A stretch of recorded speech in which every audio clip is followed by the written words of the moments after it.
And we're live! How's it going, everyone? Hi! Hello! Hello, So, everyone. I'm Space Shark.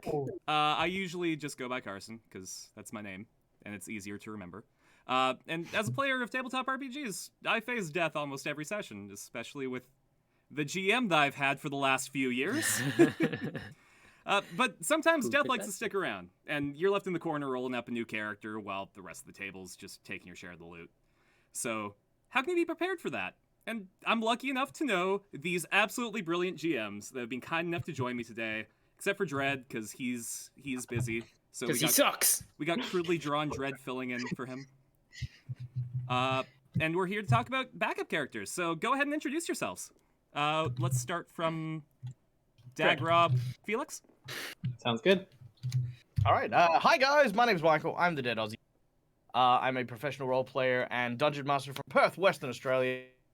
I pride myself on being a character type of GM, where in my world I try to add as many NPCs or notable encounters that involve a lot of social aspects of the game. That's kind of, I guess, my particular style.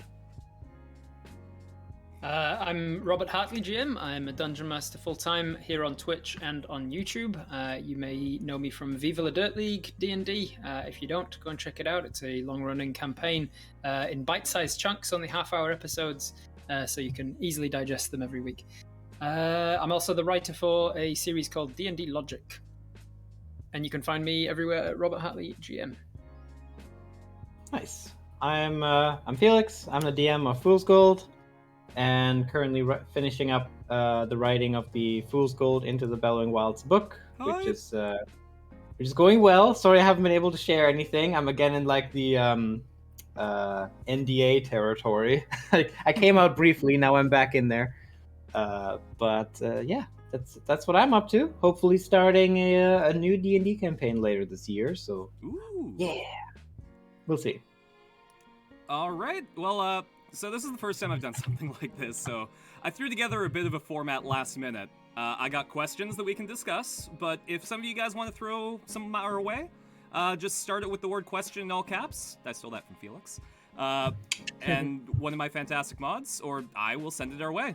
After a short break in the middle, we'll use the knowledge that we've gained to whip up a backup character set in the Fool's Gold campaign in an alternate timeline where one of the characters died or bailed during the Blue Claire fight, so that you guys know what's going on, and it's not too far in the future where we can't talk about it.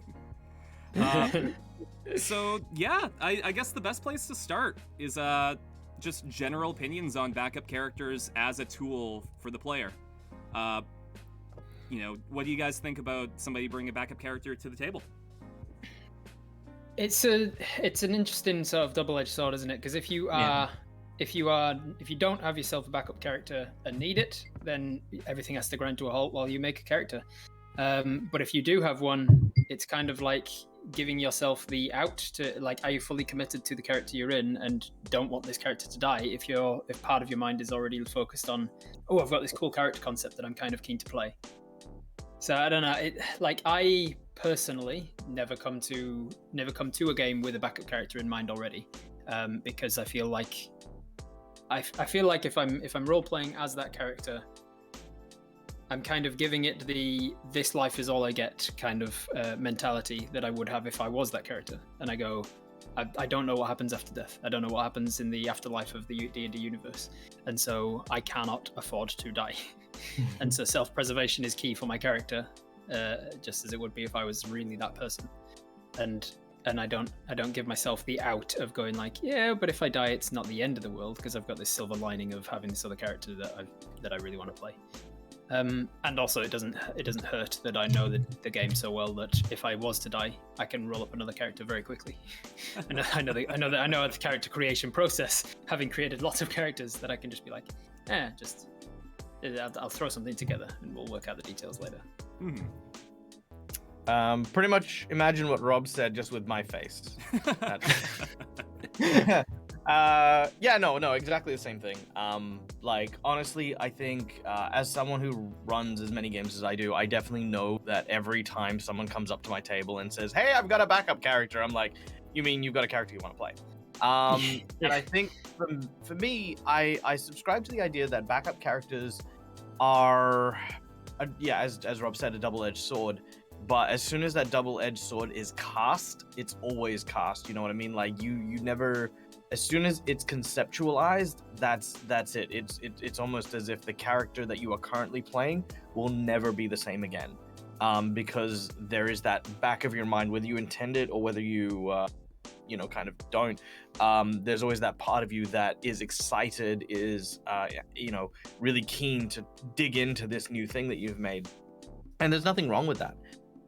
Generally speaking, I tell my players, because I do have a few, especially because I run games for kids, I have certain kids who come in with literally a new character like every session. And I remember that. I ran games for kids for a year and it was exactly the same. Every session people would play with new characters to play. Yeah, and you know what? I eventually got to the point where I'm like, yeah, okay, look, you can make new characters, cool, but you can only use the core rulebook. And then that stopped very so for me, I encourage people like have concepts, right? Like as a role player, right? Like, don't assign them to a game. This is not a backup character for my game with Rob, or this isn't my backup game for Fool's Gold. This is just a really cool character floating around in the air. Because as soon as you apply it to a game, that's where you want to play it. But if it's just there, and you'll be in like role-playing scenes as your current character, and a part of you will be thinking about, if my other character was here, he's more charismatic than this guy, he would have been able to roll higher on this check, and I feel like that's probably the case. I agree that like if you it'll basically just split your attention from playing the character you're in at the moment is how I feel about it. And Yeah, it's how it's how I've experienced it from the kids who inevitably will go, oh, it's okay, I've got a backup character when this guy dies, and then they will just literally throw their character into dangerous situations in order to kill them so that they can play their backup character. Yeah. And like you don't have to die in order to play. If you want to play a different character, just retire. move away. Just and you know, it'd be even better if you did it like just before a game. Just said, hey, I'm not having fun with this character. I'm thinking up a new thing, you know, and then you're just like, cool, let's give this guy a really cool story finale, and then we'll get you a new character. There's, you know, again, no issues there. But yeah, like the suicidal protagonist was always the next character. The problem, however, with letting them retire, which after I'd said this to them a few times, I've had more player character deaths in that game with the kids than any other game in my entire D&D career. They just kept doing stupid stuff, and there's only so much I can fudge. So one of them, eventually, I was like, you don't have to have them die every time, and he's like, oh yeah. And so he had his character like go off on a side quest, and he started playing this other character. And then he just got bored and started flip-flopping between them. And he's like, "Oh, so-and-so comes back now." And I'm like, "We can't keep doing this, dude. You gotta give me a character to work with for an entire session at the very least. Like in the middle of a table session, you can't just have your Aarakocra buddy come back because now you need to get over this wall that you can fly." I wanted to kind of blend and get the best of both of his worlds. Yeah. I mean, I'm pretty much the same way as you guys. It's like for longer term campaigns, it's just like married to the character. There's not really like backups in mind. But if you're playing like shorter, like one shots or like deathmatch campaigns, it's just like, yeah, bring 3 or 4, bring them on. We'll churn through them. Yeah, like if I had the expectations set up already, like we are playing Tomb of Annihilation or whatever that famously dangerous one is. Like if the DM says like this is a very dangerous campaign, I'm not pulling any punches, I'm not fudging anything, there will be player character deaths, then of course for that one you don't want to grind the table to a halt by having to stop to make a new character. You gotta come with 3 or 4 ready. Yeah, or you know, worst case, it's just like, oh, my character, you know, Roman died. Oh, here's Broman. Oh, his brother. He was all along, right? Same stats. Roman the Broman. Good to hear.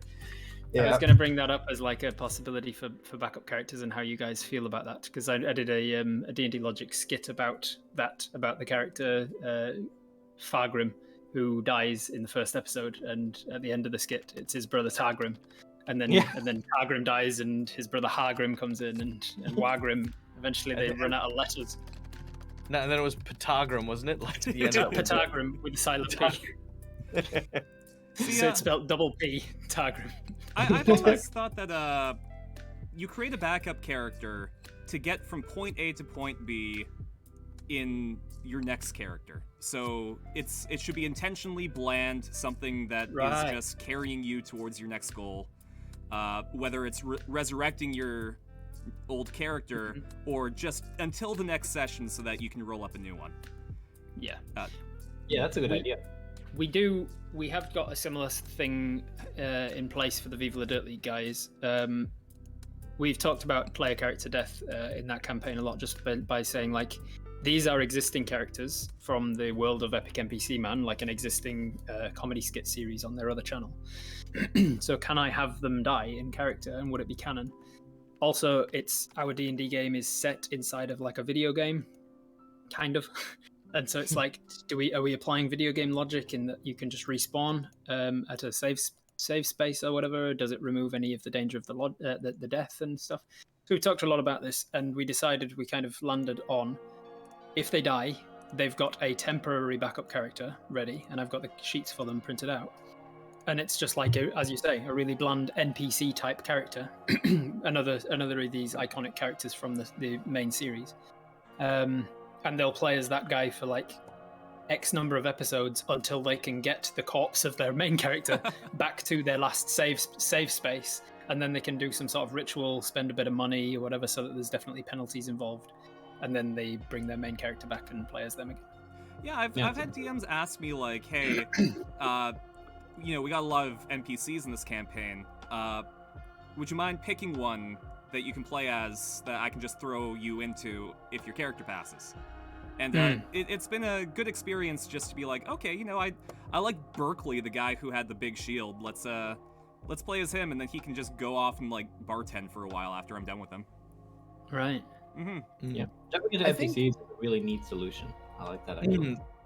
I use the NPCs as well, but I don't know. Maybe it's just me, but I don't count those guys as backup characters. I kind of almost look them as temp characters. You know what I mean? Like Bridging characters, yeah. Mm-hmm. yeah, like these characters. Like for me, a backup character is someone who is a replacement, right? Like someone who forever takes away the original character and then is the new thing, the new person. Whereas a temp character is something like let's say you're on a side quest where the party splits in half. If I don't want two people to have to sit out for an entire session, what I might do is I might say, hey, there are these two NPCs traveling with your other two guys. Would you guys like to play these NPCs? You can play them however you want. This is their, kind of like goal, as it were. Those for me would be temporary characters more than backup characters, and kind of play in that same vein. The goal is that eventually those characters will be relinquished and your original characters will continue the adventure. So I don't know, maybe it's just me and being pedantic, but I love the idea of NPCs, like temporary NPCs, working towards the goal of reincarnating or resurrecting fallen PCs. Absolutely. I think it's very creative as well, because because I mean, here's the thing as well, especially if the GM is involved, I often find that those type of temporary characters can tend to be a lot more ingrained to the story. And when you get a taste of that as a player, like you get a taste of like, oh my god, like I'm a part of this world, I'm a part of this main story, you kind of look at that and you're like, how can I bring that into my own roleplay, and how do I bring that into my own character? And I find that my characters my players, when they go back to their body, tend to, be focused on continuing whatever that NPC was about. So if I had an NPC who was like, my wife was kind of kidnapped by the Orc King, and I vowed that I would support the heroes that would go and rise up against the orcs in hopes that my wife has survived. All of a sudden, even though they've never met before, Bill the farmer, resurrects resurrects this hero who now's only goal is to go and save this dude's life. Like, I need to thank you for resurrecting me. I will go and find your wife. They create such a personal investment, because I think that in its essence is what NPCs do. They are the vehicle for DMs to create personal investment into your story. So, getting a taste of that is great. Yeah, could be kind of on that topic. It could be kind of interesting to force a player to play as an NPC that is completely different to their regular guy and has a different alignment and different needs and things, and is on the side of the orcs or whatever in that example, and then resurrects and then force them to have a little bit of empathy for them, maybe to like literally walk a mile in the other person's shoes by forcing them their temporary character to be like, hey, you're going to be playing as this. And I don't like to take away player agency, so I probably wouldn't actually use this in practice. But in theory, like, it's kind of it would be really the idea cool of it. To have the right player for it. Absolutely. Yeah, right.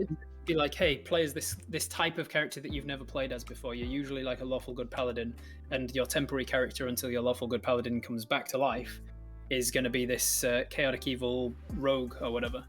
And you have to play as that guy as a bridging character until your lawful paladin comes back. That's definitely something that you need the the right table for.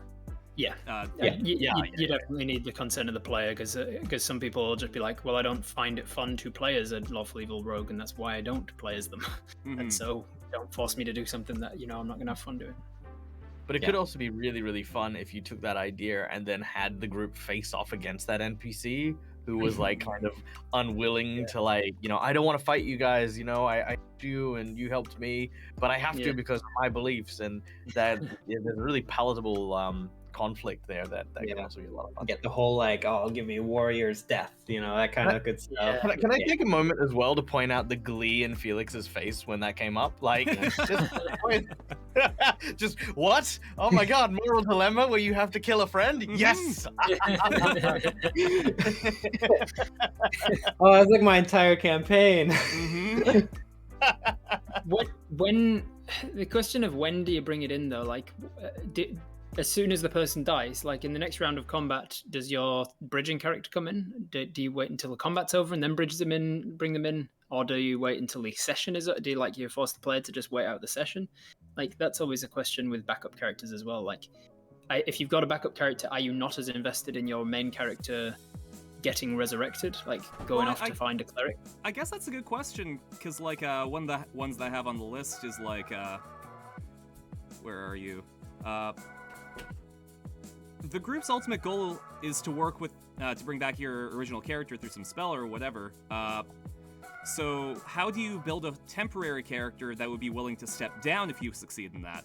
Like, what is that the goal that you're trying to go towards? Yeah, because like, are you as the player less bothered about your party bringing your current guy back if you've already got a backup character?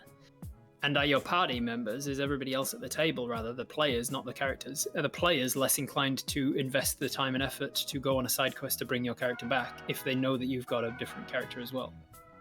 And if they do that because it's what the character would do, and they're like super role players, and they're like, no, there's no way that we just not let this guy come back. And they invest all of the time and effort and money to go and find a cleric and pay the 500 gold or whatever. And then part of that spell says if the soul is willing to return. Mm-hmm. Meanwhile, this guy has spent a session or two playing as this new character and really got a bond for it, and is like, I have to now choose between stepping down as this guy after only just having a taste, or telling these guys, no, my soul's not willing to return, and you've just wasted your time and money coming to do the spell. So yeah, I like the idea of you don't have that easy, you go to a cleric, you get revived thing. If a player character dies and you want to try and resurrect them, that's a quest that you have to play as a character that's not your own. So by the end of it, you kind of realize whether you want to keep this character that you've played as for a little bit, or you are attached enough to the character that you lost to want to bring them back. And it gives the party sort of a reason to go and do that, because, you know, it's a quest. They might get EXP, they might get loot. Mm-hmm. I think another weird aspect to kind of consider as well is backup characters don't necessarily need death in order to be triggered or dropped. You know what I mean? Like, death doesn't have to necessarily be there. Like, there are a whole bunch of different things. Like, obviously it's so expensive to get a character resurrected, but let's say, for example, petrification. Your characters encounter a basilisk, you've been turned to stone. You know, like a lot of stories is like, cool, if you bathe, you know, the person in the blood of the basilisk, then, you know, yay, you know, they get turned back into normal. But there are so many situations where that won't happen, which effectively removes a character from a scenario. You could even have a scenario where, you know, hey, look, we're about to be attacked by large giants, but at the same time, we need to escort the princess to go and rally the kingdom. Otherwise, we're all going to be dead anyway. So somebody may stay behind in the village while the rest go off. Backup characters have so many versatile uses in those kind of scenarios as well.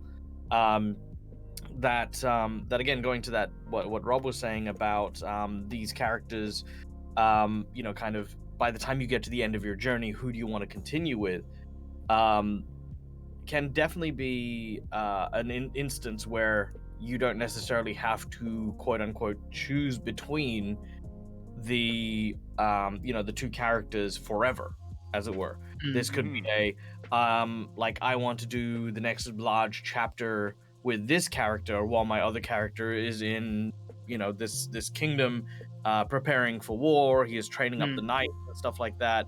My guy's going on this leg of the adventure, and then when it's appropriate, as determined by hopefully the GM, you know, we go back to the village and find out, yeah, he's been leveled up alongside the group because he's been doing stuff, and you're like, oh, yeah, the Tyrion Darrington approach with Scanlan short halt, Sam Riegel deciding he needed a break from Scanlan, and then his character left and another character came in, and then at a later time they went, all right, let's swap back, let's continue with Scanlan.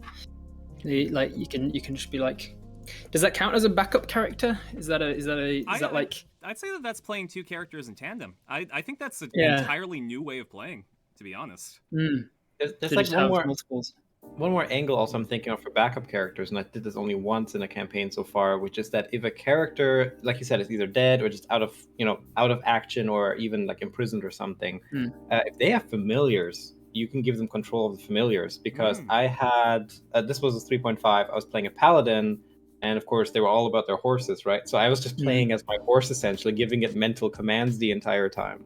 Right. Or even if you're a druid, right, that you could play the familiar of the druid or the familiar of the wizard and stuff like that. So how would you, if you went that route, how would you make that player feel like they were still keeping up with the group? Because obviously, by definition and design, the familiar is not as powerful as the character that's incapacitated. No, like and this would only be to like get the character back. The bridging, yeah, the bridging. This would be a bridging solution. Yeah, exactly.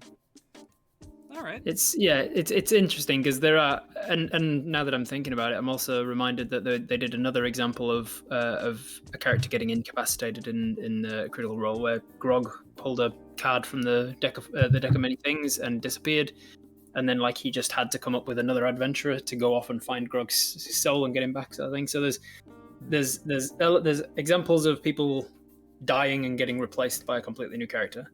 There's examples of people getting bored of their character and just wanting a break from them, playing another character in tandem. There's examples of people not dying but getting incapacitated and not able to carry on playing as that character for a while. Which another instance of that would be like if, for instance, your character got a vampire curse or a werewolf curse or something, and the DM says like, "Hey, you can't play as a vampire or a werewolf in my campaign for whatever reason, but your character is essentially an NPC until you get this curse removed from them." And then you'd have to come up with another character for that or whatever. But then there's lots of like really awesome GMs who let people play vampires in random one shot. who end up like with 18s in all of their stats because they play. I mean, level adjustment is fun, right? Yeah, look, we're not salty about that at all, Felix. You play whatever you want. One shots, no limits. Yeah, one shots, no limit. So but back to my question though, like when do you bring them in? Like if you have a character that, let's say you have an encounter at the start of a session and they die relatively early in the encounter, would you pause at that point and be like, hey, what do you guys want to do? How do you want to handle this? Do you want to just have this player sit out for the rest of the session? Or like I mean, if it's like the beginning of the campaign, I've had that a few times where like first encounter character totally dies, and then it was just a reset. Then it's literally like, okay, either we say just total do-over, like screw it, same character. That didn't happen, let's start again. You start in the tavern. Or we like the whole, here's the Broman of Roman, the brother, like, or something like that. That's if it's like new campaign, first session, this is bullshit. But like, what if it's at the beginning of a session in the middle of the campaign? Like, do you have the player kind of wait around and listen to everyone for the 2 or 3 hours that you're playing, or do you kind of set them aside and be like, what do you want to do?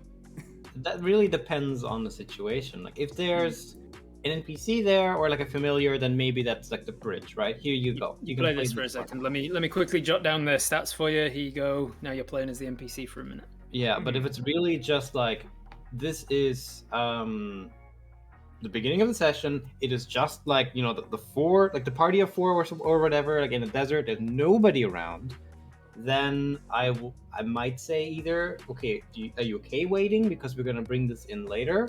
Or if I really want to engage them, I'll really quickly create a new version of Afterlife to let them explore that and maybe even fight their way back to their own body if they have the will to survive like that. Kind of like a party split in the weirdest way possible. Yeah, I would just improv the Afterlife real quick and say, okay, here's your version of hell. I genuinely do that. I've done that before, and in a series on the YouTube channel called the Isolation Games, because it was when we first went into lockdown in 2020. we were wanting some content to put out on the brand new channel, and so we did something over Roll20 for like 5 episodes. And in the last episode of that, spoilers incoming for this 2-year-old campaign that you should have watched by now if you were going to watch it at all. In the very last episode, in the boss fight, one of the characters died. And rather than have him just sit out bored for the entire thing, every time it got back around to his turn, I would explain the next few seconds of what he's experiencing, the next few minutes of where the hell he is. Oh, you're in some sort of waiting room, it seems. And then somebody comes with a big leather book and writes your details and your name and says, follow me. And And then like we leave that and we come back to the fight, and then we go back to him, and on his next turn he says, okay, you follow the person into the next waiting room, and there's even more people, and they're all crying and they're sad, and there's anger, and people are shouting at other things, and there's all these other people in robes that with big heavy books. Okay, and then back to the fight. Just anything to keep them involved. It's sort of tied in that sense to something I've started doing more recently, which is like when it comes to making a death saving throw, there's very little more boring on the turn of D&D to wait 20 minutes for it to get back around to your turn, and then you roll one dice and jot down a number, and then that's your turn with a death save. Mm-hmm. And so at the very least, what I've started doing is just I ask that person, tell me what your life is flashing before your eyes. You're very close to death at this point. Tell me one memory that's flashing before your eyes. To give me something from your backstory. Mhm. just things like that to keep them involved, keep them feeling like they're a part of the game. So you can have them sitting out because their character's dead by either having flashing memories or having them in the afterlife or whatever. Yeah. And it keeps them involved with the table while not actually having to roll up a new character yet. I think. But I'll go for it. But then, like, what? Say they do want to then roll up a new character. They die. Nobody's got revivified. They know that they're at least like 20 days walk away from the nearest town, so they're not going to be able to even get there and cast Raise Dead or whatever. They, for whatever reason, they go, it's not worth bringing this guy back. We'll just bury him and move on. At what point do you bring in the next character? Is it all circumstantial? Do you just say like, hey, do you want to sit out for an entire table session and come up with a new character? We'll just role play with just these three for a while, and then like when the story is appropriate, I'll bring you in? Or do you try and get to the backup character immediately? I think if there's enough time, they could make a new one. Like if they have one in mind and they want to make one on the spot, I think it's just like, okay, take your time, make your character. And then when you're ready, this story, right in. you tell me when your character is. You give me it. I'll go. Okay, an orc wizard. Okay, orc wizard. Okay, so you're walking down the road. You see a Well, that actually. You look like a trustworthy fellow. Would you like to join us? Yes. Well, that's yes, the I next would. thing. That's the next thing I actually jotted down a note so I didn't forget to ask about that later. So we'll come back to that because I want your response of like when you bring them in, Michael. But like how do you then integrate them into the party? Yeah, like lore-wise, how would you want a backup character to fit in? Like, should they be kept relevant to the current goings-on? Should they be blank slates? Should they be similar enough to the current character to fill the role? Like. So, quickly before we move on from the timing of things, right? Because I've got three things on. The first of like a person needing a replacement at the very, very like early stages of a game. Maybe this is just me, and maybe it's because it comes to certain things, but I'm like, if you're prepping your games well, that should never happen in a scenario in which your player is caught unaware with no backup character at the start of a game where they are in imminent peril, right? If I'm in the middle or just about to kick off a massive boss fight, and I know my wizard has like 10 hit points left, and most of his spells are gone, I would do the courtesy of the end of that previous game, saying, "Hey, you might want to bring a backup character next time." That's in my head. That's the only scenario in which I could see the start, or at least the very beginnings of a session resulting in a player's death would be it has to be something I would have been. I mean, there's a lot of things they can do that they jump off of an airship. You didn't expect them to. They didn't expect them to. You didn't expect them to, but they were on an airship, and then they decided to test whether the Aarakocra is actually capable of catching them or not, and they throw themselves off. Well, it's a great thing that a pod of cloud whales just happened to have been flying past and swallowed. You know what I mean? Like that's the thing is we are like as far as GMs go, we are the omnipotent presence within our stories and stuff like that. So like I said, unless there was some extenuating circumstances that I wasn't aware of, it'd be very rare. But that being said, that's not to say that the halfway point or after the game has gotten into the swing that couldn't happen. If and when that happens, I agree with Rob. 100%, you need to keep your person involved. Another thing is it doesn't necessarily, again, have to result in combat as the means of which that person loses their life. There are a ton of things. Recently, we were playing Rime of the Frost Maiden. Potential spoilers ahead. I'm going to keep as little detail as possible, but in Rime of the Frost Maiden, there is a moment or a point in which someone, by taking a particular action, gets turned into a column of ice. And that's it. Just, you failed some skill checks, and you are now a column of ice. We had no idea what to do. We were on literally a deserted island, like in the middle of nowhere, and the backup character just sort of, hello, I don't know if you realize this, but I trained that person. and I am now going to help you bring this person to life. I'm like, wow, it's really cool that you knew that we were right now. It's fine, right? Like, because there's that suspension of disbelief, but you got to kind of decide where you want that suspension to be. Because in most games, right, I think we kind of get into our headspace that a game has to be realistic in some measure. But I think what needs to happen is we need to, rather than trying to emulate realism, is look at the point in which we have that suspension of disbelief. Where does our imagination allow us to operate and work? Like, if we are in the middle of a fight with Orcus, for example, like, having Orcus suddenly vomit out an adventurer he was fighting 10 minutes before you showed up, who's on full health and has armor and stuff like that, and said, "Hello, my name is Svensson. I'm here to help you fight Orcus." Right, okay, fair What enough. happened to that guy? Oh, never mind. Oh, what a terrible shame. Right? I love it. So, there are definitely moments that And that's an example of a good way of doing it, right? a great way. Absolutely. I believe Yeah. that 100%.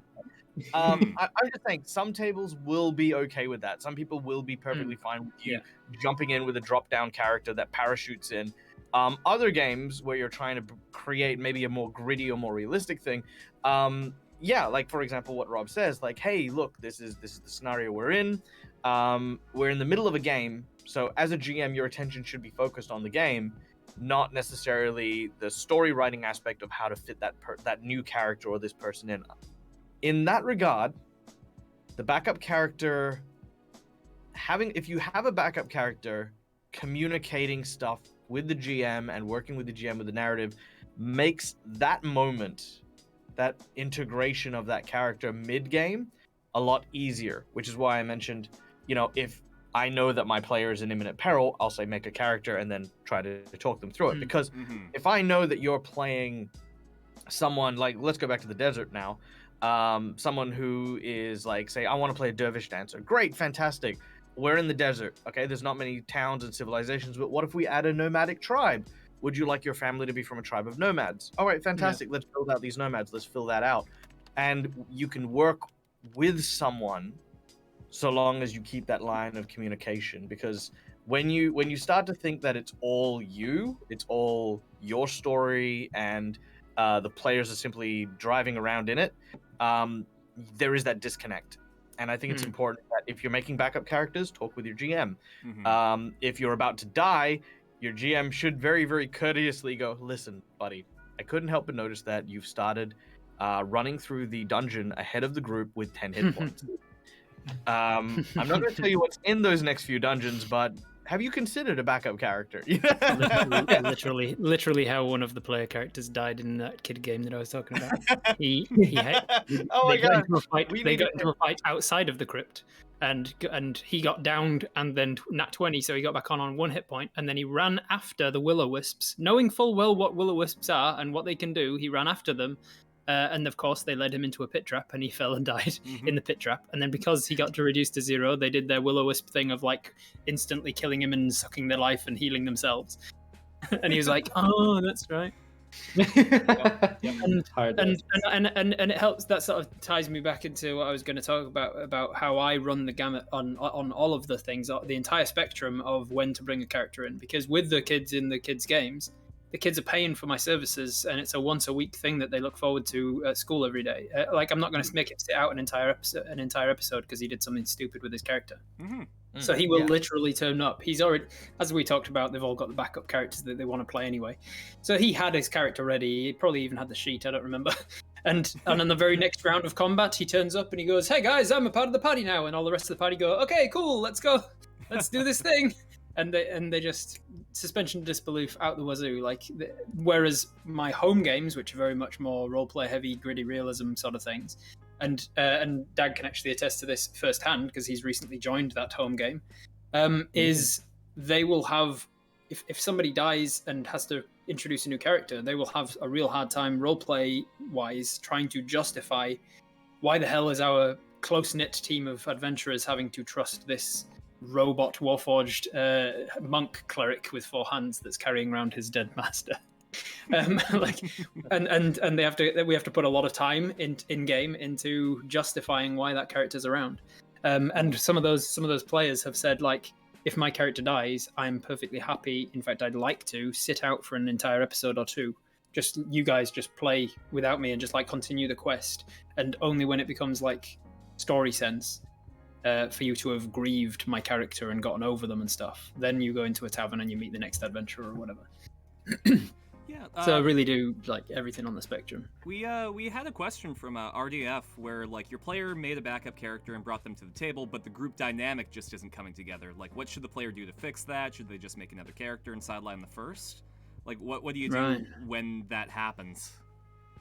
And it would be weird. Suspend that. I reckon it would be weird for that to happen with a backup character, because if it's a backup character, that's the implication that that player has already played in that team of characters and knows what the dynamics of the game is, and then they've chosen to introduce a character that doesn't fit that dynamic. Kind of on the player at that point, because it's like if you're playing like a bunch of do-gooders and it's like, here's my backup character, chaotic evil necromancer, and it's just and you're like, you've played with this team, you know what the dynamics are, you were there, you were one of the 4 of them when you murdered that necromancer just for being evil, like, and then you've gone and made a necromancer for the same reason. That would be a talk to your player moment and be like, hey, I'm not sure that this is going to work, you're going to need another character and we'll come back to this guy at a later date. It's a really big justification for talking to your GM before you make a backup character, because that prevents that from ever happening. Communicate with your GM. Yeah, communicate. It's key. I think this has sort of slid a little bit into character creation tips and tricks and stuff like that, because for me, I always have, like, I tell people, like, you can do a lot within my campaign setting. Like, I'm usually pretty free and I'll help people chew out ideas and stuff like that, but I always only have 3 questions that I require from any player on my table, whether it's a backup character, whether it's a main character or whatever. And those 3 questions have always served me well when it comes to integrating any character into a game. Question 1, why is your character invested in the main plot? It can be for any reason whatsoever, but you need to come up with a reason why your character is invested in the main story. Whether the story is, again, let's go with the orcs, you're trying to take down the orc king, great. Your family was killed by orcs, your wife was kidnapped by orcs, they stole your farm and they won't give it back. Whatever reason, you have a reason. The second is why you invested in the success of the party. This can be tied into part 1, which is you can't fight the orcs on your own. You need help. It doesn't matter if you're evil and your group is a bunch of paladins. You need to work with these paladins because they're trying to help you achieve your first goal, which in this case could be, I'll pretend not to be evil and then do evil stuff to the side. I won't go around and steal from the paladins because if they catch me, I can no longer achieve my goals. Yeah. Even if you're playing a selfish character, or even if you're playing an evil character, and I want to say this to everyone who plays an evil character, characters, good evil characters, don't get caught. Yeah, that's evil true. does not mean stupid. Exactly. Yeah, evil does not mean you go around and put a bullseye on your forehead for every paladin with, detect evil. Look at me. Your ass. Yes. I look for the most innocent-looking child, and how do we take? Like, no, you don't need to do that to be evil, right? Evil, that's how that. The third and probably the most important one that I ask, and this, doesn't really have to do with integration. Is, if you were a tree, which would you be? What kind of tree? Yeah. Very important. Well, it's quite simply, why are you not an NPC? Why has your character not retired and become a baker? Why are you putting yourself through all of this crap? Why are you making yourself go on this very hard, arduous adventure? What is the character's self-motivation? Once you have all 3 things lined up, it doesn't matter if it's a backup character or a primary character or whatever, it will integrate automatically because the character is invested in the quest that everyone is on, the character is invested in not being thrown out of the group, and the character builds their own sense of self and development within that team itself, within that team. Since applying this, I've never had a problem, especially even with the kids. Like, again, we've had kids just constantly churning through characters, but I've never had a problem with integration so long as those 3 questions were answered. Those are really good questions. Yeah, absolutely. Yeah, those are very good questions. Write them, steal them. Mm-hmm. It's similar. I've always steal them. Yeah, steal these. I've never formulated them to those 3 questions, but I've always had the same sentiment. You are a part of an adventuring party. If you want to make your lone wolf edgy rogue, that's perfectly fine, but you still have to have a reason for wanting to be with a party and going on the quest.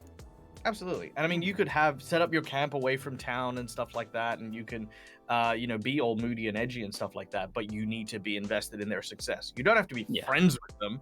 You don't have to like make a meaningful romantic connection. But you need to want them to succeed, even if it's for selfish evil gains. Like you can have friends and you can have minions, but the sentiment is kind of the same. You want them to succeed because it will benefit you.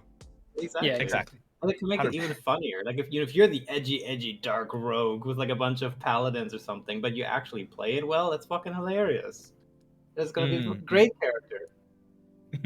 Is it better to then have, do you reckon, instead of a backup character, just like a concept, like to be like, I'd love to play a pacifist character, or I'd love to play a warlock of the fathomless because I like that subclass, or I'd love to play this, and you haven't actually like you haven't thought about the class and the stats and things, that you haven't rolled up a new character. You've just got a concept or series of concepts of like, oh, I want to play a druid who's actually a warlock but makes it look like she's a druid or whatever. Like, you've got a character concept, and then when you die, you go through your little list of character concepts that you'd like to play and go, oh, this druid, secret warlock druid would actually be a really good one for this campaign, and then you start it up at the table. Do you reckon that would be...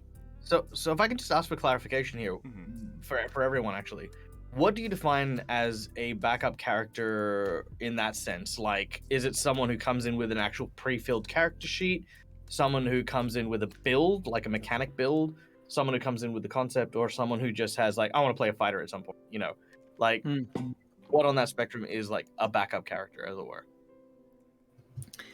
It feels to me like it's a backup character if you have planned it for this campaign. Like if you have put the thought into making that character with the intention of, if my character in this campaign dies, I will play this character. Like, and that on its own can still be range the entire spectrum of like, it's just a concept all the way through. Like, if you put the thought into, if my character Bob dies, I'd love to play his cousin Gary that I've mentioned a couple of times around the campfire and roleplay. Then that's just a concept. It's just like, you don't know anything about Gary yet, but you have got the idea in mind that if Bob dies, you'll play Gary. That's a backup character, and it ranges all the way to, oh, I've already statted out Gary, and if Bob dies, I can sub him in immediately. I would. I mean, the nice thing is. Oh, go for it. Sorry. Okay, the nice thing is that you give your GM flexibility, because then you say, have this concept, and you can actually work with the GM to create the character and the encounter to then bring them into the party. That would make it a lot easier than if you just have like, here's my character, take it or leave it. Yeah, here's my character. You can come up with why my paladin would be in the desert, rather than being like, oh, wouldn't this be good? Can I have? Is there like a traveling circus in your world? And you can be like, oh, there isn't, but I can make one. And you're like, yeah, cool, because what I've got in mind is I'm an acrobat in the circus and blah blah blah. And then we can, The consideration that you put into the character is what defines it as a backup character for me. Otherwise, I would say like if you just have a blank slate that you pull in every time a character dies, that's a band-aid. Yeah.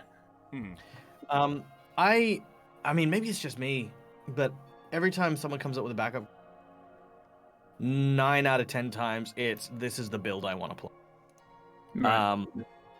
I think I've never had someone come up with, like, it's either that or a gimmick, right? Like, I want to play a goblin who plays the oboe, or something. You know what I mean? Like, so I'm actually going to abstain from the question, because I think for me it would be nice to work with someone, as Felix says, and I think in my experience it's better if you have it's nice if you've got a build concept but not actually a pre-written sheet, because obviously when you're writing out a sheet and stuff like that, there are lots of things to take into account. But if you've got the build in mind, then at least it gives you a direction for what kinds of characters are suitable based on the world that they might fit in. Like if you're an Echo Knight, right? Like, where does an Echo Knight kind of fit in my world? Okay, well, here is an order of Echo Knights that I've got, or here is, a fighters guild where you might be able to find adventurers, or yada yada yada. Yeah, in a similar fashion, do you guys, in character creation in general, not necessarily just backup characters, do you guys feel like it's important to make your characters together at the table with all the other players, so that you are creating not just players, but a party, like a cohesive party from the ground up, like as you are? Because I know a lot of DMs, and I don't do it, but I'm thinking it is probably a good idea to do.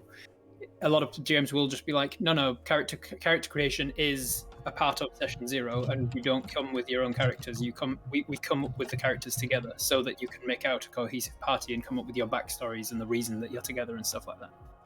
You guys ever thought about that or done that? I really like the idea of making characters together at the table, but it really depends on the campaign, because some of the mystery could be developing that dynamic, like starting off with a group of characters that don't work well together and kind of having them embrace each other throughout the continuity. Which we did in the last campaign. Yeah. Because that can also be something you've come up with during, like, at the table together, to be like, hey, we're gonna start off not knowing each other and not liking each other, but we develop that over time. That's the writer's room discussion that you then can not metagame when you're actually playing the characters. Yeah, so I'd say both is okay, because like I've had situations where it's like, okay, let's all sit together, let's make the characters. Let's figure this out together at the table. But in the last campaign, purposely did it where we said, okay, nobody talked to each other really. Like some loose ideas maybe, but they made their characters individually and actually started off the campaign getting them to kill each other, and then figure out why they shouldn't kill each other, and eventually they formed a group and then went on. That was a really fun start, because I was so tired of the taverns at the time. I'm just like, you are on a quest to kill that one. You've been hired to kill that one, he's been hired to kill that one, he's been hired to kill you. So I think it was Jossie's player hired to kill Dingo's player, who was keeping Carson prisoner, or something like that, roughly, or saving from a creature. It's a good start. And I find that the relationship during that campaign developed a bit more naturally than campaigns where we've had that writer's room where we decided that we were going to play as, like, begrudging friends to true friends. But that being said, that's a personal experience of mine, and that can vary between tables completely. Yeah. We've had situations where we do talk in character. I'm thinking of for DeadAussieGamer's pirate campaign that I'm in, because we know going into it it's only 12 episodes and then it's done. Once we got to like the 4th or 5th episode, we then had a discussion afterwards of being like, hey, we've not got that many more episodes to go. Where do you guys all want to end up with your characters? What are you trying for? What would be like a satisfying arc or a conclusion or something that you want to, and then we can all work together as a group to make sure that those things are kind of like catered for. And I think those sorts of discussions are important, even if you don't have them before you make the characters. I think it's important to have those out of character discussions with the rest of the party to decide.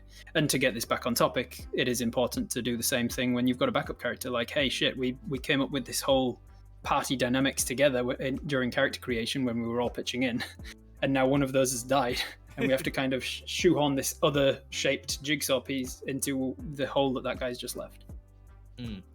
Well, yeah, I agree with what Rob was saying. And as well as Felix as well. I think for me, having a deliberate like kind of intention of not communicating needs to be specific to the game, but otherwise I prefer if players out of game communicate in some way, shape, or form about their intent.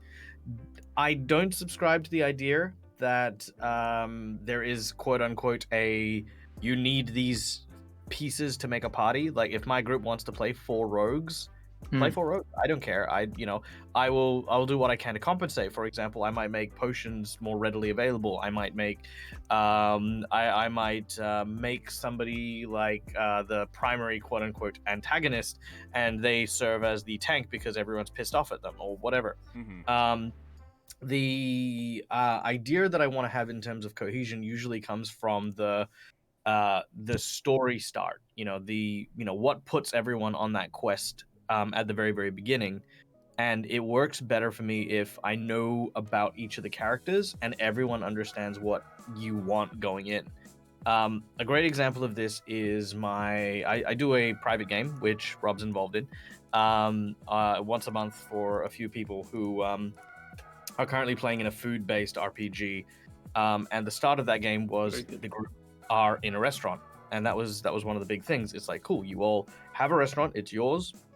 I didn't say who needs to be the chef or who needs to be the sous chef or who needs to be a waiter, and that everyone kind of came up with concepts But because it was all being discussed, it was like, oh, I want to really make a character themed on spice. Great, fantastic. I want to make a character who's undead, who's trying to find their flavor again. It's like, fantastic. That's a great character. I want to play a character who's a grill master and I burn things. It's like, yep, great, fantastic. These are great. And one person who said, I want to play a tragedy bard. I want to make a really sad bard. And it was dreadful. And, and I was like, yeah, no, that's a great idea. But if I just let that be, it would be 4 characters who are doing the same thing. But by turning around and building the relationships, the spice character is really getting on well with the grill master. The chef is kind of being at the central point here, kind of being that go-to for all the different characters. The tragedy bard, we ended up turning into a critic, like a food critic who works with the restaurant and is actually one of the patrons. So by communicating these ideas, it allowed for everyone to find that sense of synergy, despite the fact that there were 4 different characters. And I think without that, you just have 4 people who are occupying the same space. And you could almost go through an entire adventure with no real relationship being built between the group. The real relationship, I think, is built between the people as they are interacting in the game. Not as characters, but as human beings and as people. The more we encourage each other to talk to each other and to actually enjoy each other's company at a game, the more rich those character relationships become. And whether you're playing, if one of my characters died, which would be very tragic, and a new character came in, I would know that because of the relationship that player had with the other players, that open discussion about this new character coming in would make that introduction a lot better and a lot more, it's not just, cool, my fighter died, so I'm going to replace it with another combat class. It's, no, my fighter died, but I can insert this other character because I understand so well how each of my players are and how each of their characters and what they're trying to communicate. And it may not necessarily look like a fighter. It may not even look like the same type of beast, but because of that relationship, it's going to be great anyway. Well, and I also think that there needs to be an emotional arc when a player character dies and you introduce a backup character to sort of integrate them into the party. Whether or not you're going to be keeping the character after you find out how to bring the character back or not, there needs to be a sort of emotional connection established so that at the end of the journey, whether the backup character leaves or if they stay, you get a payoff. Yeah, there definitely has to be that closure. Yeah. How do you find how do you as DMs help that transition of this new guy's joining the group and who the hell are you and why should we be going along with you and trusting you and stuff? Yep. As Rob said, my monk had very much done that right at the gate, and it was very funny too because the introduction to that was my character showing up in a town where the PCs were venerated as being heroes, and they had statues being erected in the center of town about them. And I was like, oh wow, these are heroes, they're amazing, they're great, these guys are going to be absolute champions of righteousness. Oh, Jesus Christ! Just what the public see. Yeah. It was a whole other thing. It was like, wow, they do not get along well, and well, they do. They get along great. And it was just there were lots of little the demons and anxiety, and it was really funny because the character I built was just a therapist. Yeah, and essentially, he's a warforged, but he's also a training dummy for a group of knights, okay. And so he is trained in how to fight in a cohesive unit with strategy and stuff. And so it made perfect sense that he's introduced to the group as like, hey, there's this, and it's in a world where warforged are very rare, and they're only really ever found in one city. And so the fact that he's been found from another city who came through a portal, and then the town is like goes to the adventuring heroes and says, we want to take this guy back to that city to see if he's from there originally and see what his deal is and ask them about the Warforged and stuff. You're going there anyway, right? Could you take him with? And that's kind of like how I shoehorned him into the group. But yeah, I also made sure that his backstory, excuse me, that he was involved with the Knights of Kavosna, the law enforcement group of my world. And they already had huge ties and confidences with the Knights. and so there was also that connection there that's like helps to ease that transition. So I guess. But, oh, go for it. I was just gonna say, but so while that was inserted for my character to be able to integrate with the group, it wasn't until I started interacting with those players and then endearing the character to them that he became a part of the group. So up until a certain point, that's the hero forge of my my monk, which that's his four-armed training dummy warforged monk with my dead master on his back. Cool. Yeah. Rad. So yeah. One of the things that happened, and I it was a very small moment, but it was like kind of one of those things. Was we have a character who is fundamentally a roguish, not a rogue, but a roguish kind of character who has like ties with a secret organization. And I feel as though, like, as I came in, that character felt like the character was feeling very underappreciated for all of the efforts that they were putting in. So my character stepped forward and just simply kind of showed appreciation, said thank you for being so understanding, because my character's a paladin, basically, paladin without being a paladin. And one thing was said was, hey, listen, if you're going to travel with us, you need to know I've got some ties with some bad people, and that you are, working with the knights who are trying to basically oppose the guys I work for, And I said, do the right thing comes with many, many different paths. And, the journey that you are on must be very difficult to find yourself at odds with so many people. I appreciate you telling me this and trusting me to know your secret ties with this organization. And I want you to know that I trust that the path you are on will lead you to your truth. And that character was like, I was expecting you to beat me up. but like with the suspension of disbelief, knowing that we had to integrate this essentially backup character, like it was a new character this is the campaign, but it serves the same purpose for the sake of this argument.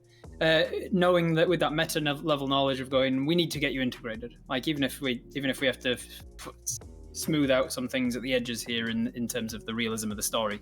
Ultimately, we're all in agreement around the table. This is a game. We're playing a character. You've been introduced to the game, so therefore, we need to have your character be okay with his character. Exactly. But the important thing there is that now there's that stronger connection with the two personalities. So it's not just four people walking side by side on a quest. Now it's this character trusts this character, and that's now been established and locked in.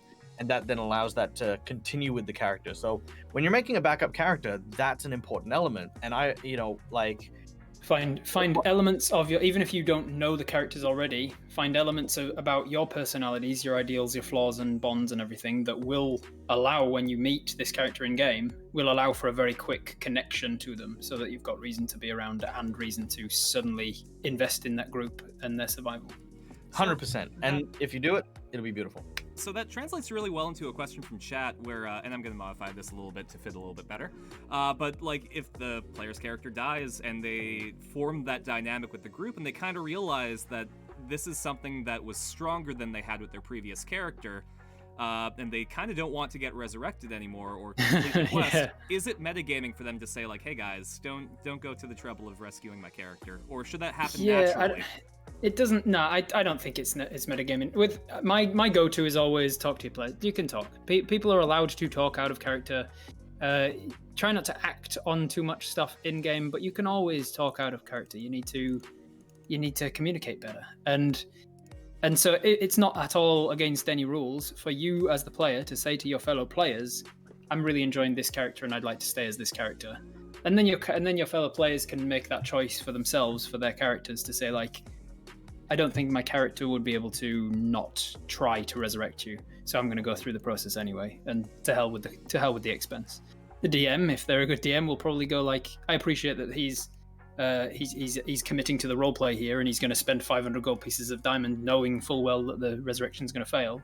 I'll probably just up the loot that they receive in the next corner or whatever. Or I'll give them inspiration, or I'll give them a hero point, or I'll give them some kind of reward for losing all of that loot, knowing full well it's going to fail.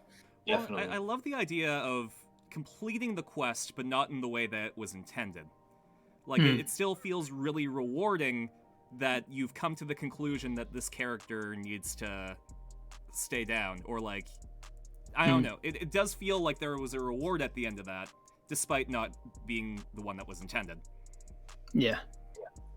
If you don't have the time, like if all the players are like, oh, shit, man, there's no way that our team would let this guy just stay dead. We'd do everything in our power, even though we know the player doesn't want to play him anymore. We know that then it's up to the DM at that point to step in and go, rocks fall and that character's body's crushed. The floor opens up and his body dissolves into acid. Like you see the ghost of his body leave, and then he stands up and he says to you in his ghostly ethereal form, "Don't worry about me. I'm at peace now," or whatever. And then the DM has ultimate power. You need to just give them an in-game reason why their characters cannot or will not resolve themselves to trying to resurrect the character at that point.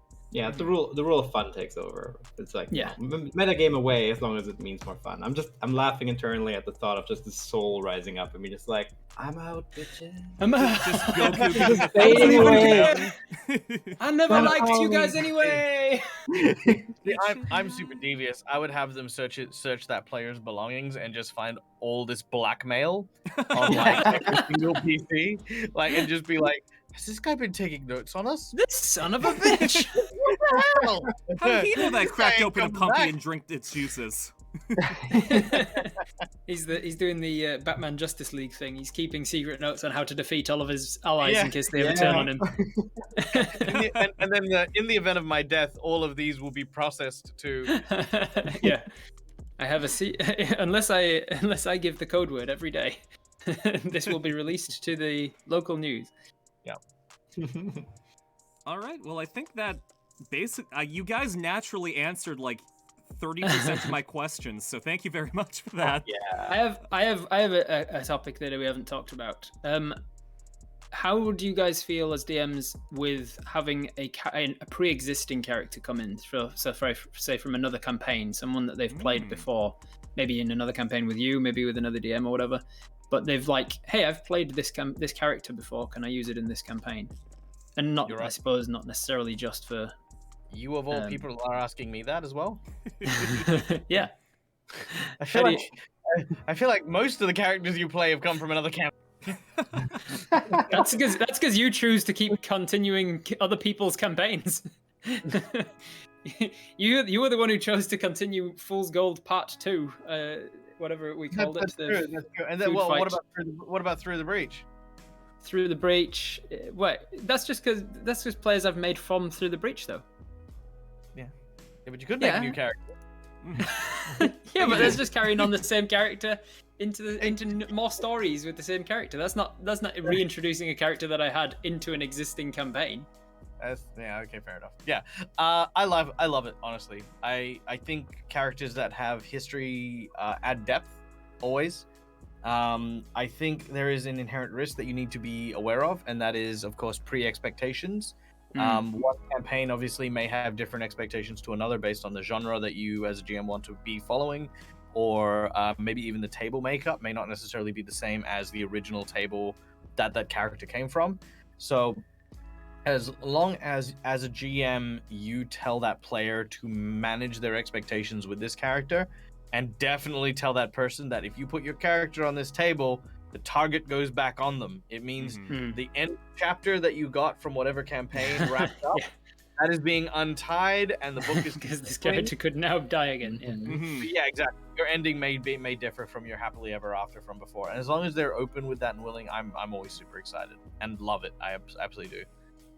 Yeah, I mean, exactly what you said with my face on it. It adds depth to it, and everybody, if there's some other players that recognize them, there's always just like, yeah, totally, like it's just wonderful.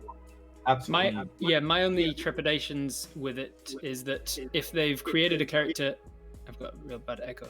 If they've created a character around like a particular thing that the GM uses house rules for or doesn't use at all, like they've got a magic item that's like a big part of who they are as a character.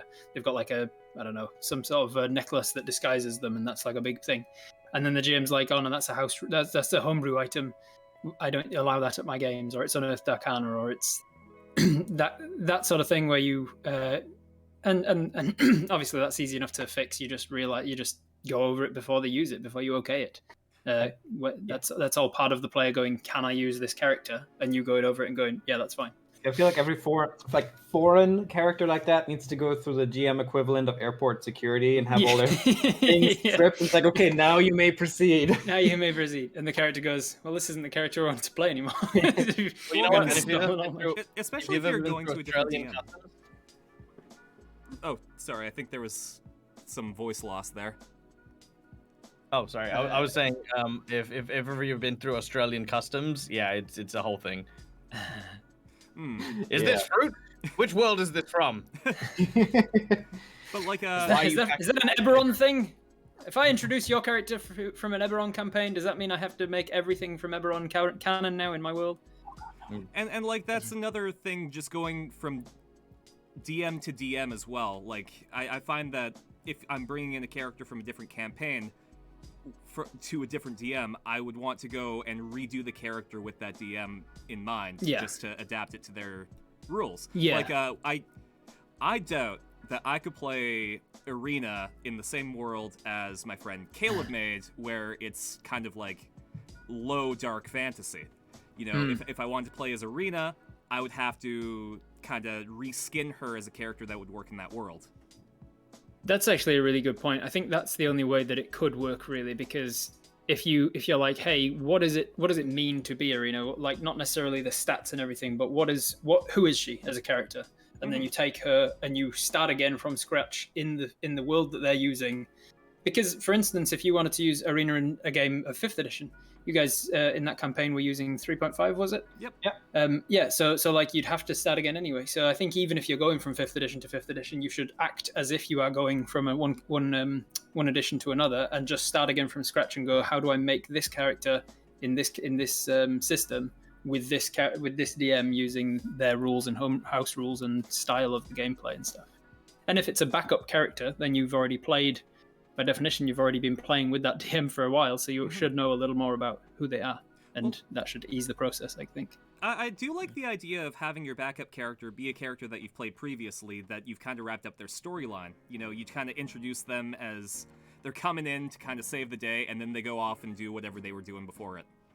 Right, yeah, as like a side quest on the previous missions. Exactly. The whole story. As long as, at that point, you've got plot armor, because as Dag was saying, like, if they come in to help you as a side quest, temporary bridging character, and then they die, you're like, oh. Well, you might, that's a consideration that you have to make if you're going to be using them, right? Because you, no matter what, if you bring them into a campaign, they have the threat of death. So you have to be comfortable with that happening, even if it's just going to be a side quest. Because at the end of the day, you're playing that character, you're throwing them into the fire. Yep. But there's one person, I think, who does the recurring character so well, and it's really funny because as someone who has GM'd that person, and so have you, Rob, there's a definite weight that lingers on this character because they've got so much history, and that is Vajra, played by James Stone. Right, like I don't know, and I want to ask Rob about this as well, because this is more leaning into like regular character territory as opposed to backup character territory. When a character has that much history, when you're playing with a character who is like the favorite, this is the iconic. There's definitely a certain level of handle with care, right? Like there's a certain level of expectation of like this is how cool, this is the level of cool I wish for my character, because the level of cool that they were. Don't go making them slapstick and having a clown run up and pie them in the face, because that's not the character they're trying to play. So I think especially with characters that you introduce from other areas, there has to be at least a little give and take, especially if they are temporary characters, or even just one-shot characters. They definitely need to have that flexibility. And I'd like to say that probably the most flexible GM I've ever played with is Felix. Oh, absolutely. 100%. Like I threw out some stuff just to see if it would stick, and it did. I don't think you said no to me for one thing. It's like, I want to play a Chronomancer, but I want to be a 10-year-old. Yeah, okay, cool. I want a dinosaur that headbutts people, but it's like a therapy dinosaur. Yeah, sure, why not? And Dredge comes in and says, "I want to be a vampire," and I was like, "Damn it! All I've got is this." Damn it, I could have asked for more. I was aiming too low. I mean, it's fun to be flexible like that. Like, it's difficult for a longer term campaign, but even then, it's like, if that's what you want to play, like, go for it. Let's work together. Let's find a way it can work. Yep, and that's the thing. You got to work together to make the cool stuff happen. Because the base stuff is already there. If you want something extra, like in the campaign before Fool's Gold, I'm allowed to talk about Celeste, right, Felix? Yeah, sure. Okay. That campaign will never see the light of day, so yeah. Good. So I was playing a Pathfinder-style summoner in a 3.5 campaign, and I wanted to... I thought that the characters summoned, like Eidolon, was getting kind of bland. So while Felix and I were working on Food Truck one day, we started brainstorming a move, like a signature move that could make them really cool. And we ended up making this thing where they were able to perfectly replicate the next character's, like a specified character's attack, for better or for worse. So if they rolled a natural 20 and killed the guy, then, they would reduce its corpse to mush. Or if they nat 1'd and stabbed themselves in the gut, congratulations, you're stabbed in the gut. And it caused like some really fun chaos where I didn't expect to play a character that had that extra little bit, but because I worked it out with Felix, it worked in the context of the story. Definitely. I mean, you always, if the character is bland, backup or not, add some. You can work with your GM to add some spice to it. Definitely. I should probably cover up backup and just make this about characters, because it's kind of evolved past that. I should be more generous. We're talking about characters. I mean, cool, because if we have that label, then I can go on a little tangent I've been wanting to go on. Well, just quickly before we go on tangent, have we actually answered any questions from chat, or has chat asked any questions that we've actually? Because I feel like we've just nope. Okay, cool. Never mind. Carry on. I've spiced them in. Have you? Oh, okay, cool. Yeah, the only one that didn't quite get answered was if someone has a backup character made, do you suggest that they level it up along with the main character, just so that they don't have to sit there when the MC dies, or do you have them play the character even if the backup character is weaker than the main character? I do on my table. Do not write a backup character sheet. 100% it is cursed, and you will die game 1. Don't ask me why. Don't ask me how. Hand to Elminster himself.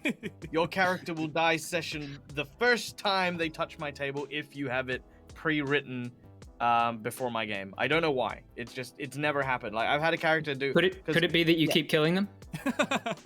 Maybe. Do you like the backup character better? No, it's kind of like, I don't know. Maybe it's just me taking things personally, but I also take it a little personally if a person has not communicated with me and then comes in and flips a character on my table. You know what I mean? Yeah. If I'm unaware of it, I don't know what it is. Dude, I need to. I'm not. It kind of gives you that adversarial nature of the DM player, as if they didn't trust you to know about their character till they use it, kind of thing. Yeah, like they were trying to get a one-up on you. I'm not against you. I'm working with you to tell a story. If you'd have told me about your character, I could have integrated you into the story better and your backstory and stuff. I see the offense. I think that's legitimate. I mean, that's like, GM is like God, right? So it's like walking up to God and saying, "I added a few things to your holy book, by the way. Here you go." It's like, no, hang on. Can you run that by me? Yeah. I mean, concept, great. Even build if you've spoken about it beforehand. But like, coming to a table where you've got a character that you can flip. I mean, even if it's something that you've talked about, I mean, I think if you want to waste your time, like leveling up this whole thing that may never die, I mean, sure, go ahead. It's not my time. But yeah, if you show up with a pre-done character that I'm unaware of, that's a whole other ball game. Especially if you've been leveling it up with your character the whole time. You know what I mean? That kind of feels like you've never had faith. You've never had faith in your character, faith or a stake in your character existing. Like you've always just kept that back pocket. It's like it almost feels like being in a relationship but keeping a side chick. Like just exactly, in case. I'm never gonna fully propose or commit to you because this could go to shit, and then I want to keep this open. Are we Yeah, renaming the stream to like backup characters equals sluts? Question mark. That's how you get the views. I That's think how you get the views. Yeah. hashtag backup character shaming. Yeah. Well, it Oh, really but- does feel like junior high level D&D to have a backup character that you don't show your DM, you know? Like, it Weird. feels like you don't know how to play the game well enough, so you prepared something just in case. Yeah. Or you've been kicked off so many tables That you have a that lot of many. characters. Mm. Yeah, I am in a position where I have prepared for backup characters for the Viva guys, just because if we're in the middle of a day of filming, we've got that day to film and that's it. And so we can't afford to pause for an hour for them to come up with a new character, because that's an hour less content that we can get that day. And so I have to be able to just lean over the table, hand them a sheet, and say, "This is a character we've already talked about. It's a character that you've played in NPC Man, so you know the basics of them. Here's the mechanics of what they can do." And so I do keep them leveled with the characters. I keep them one level behind. So the characters are now level 8. The backup characters are all level 7. So they're lesser levels, but to make the characters feel like weaker NPCs versions rather than like adventuring heroes. They're not so far behind that they just like feel like, why am I even playing this guy? He's basically a prop.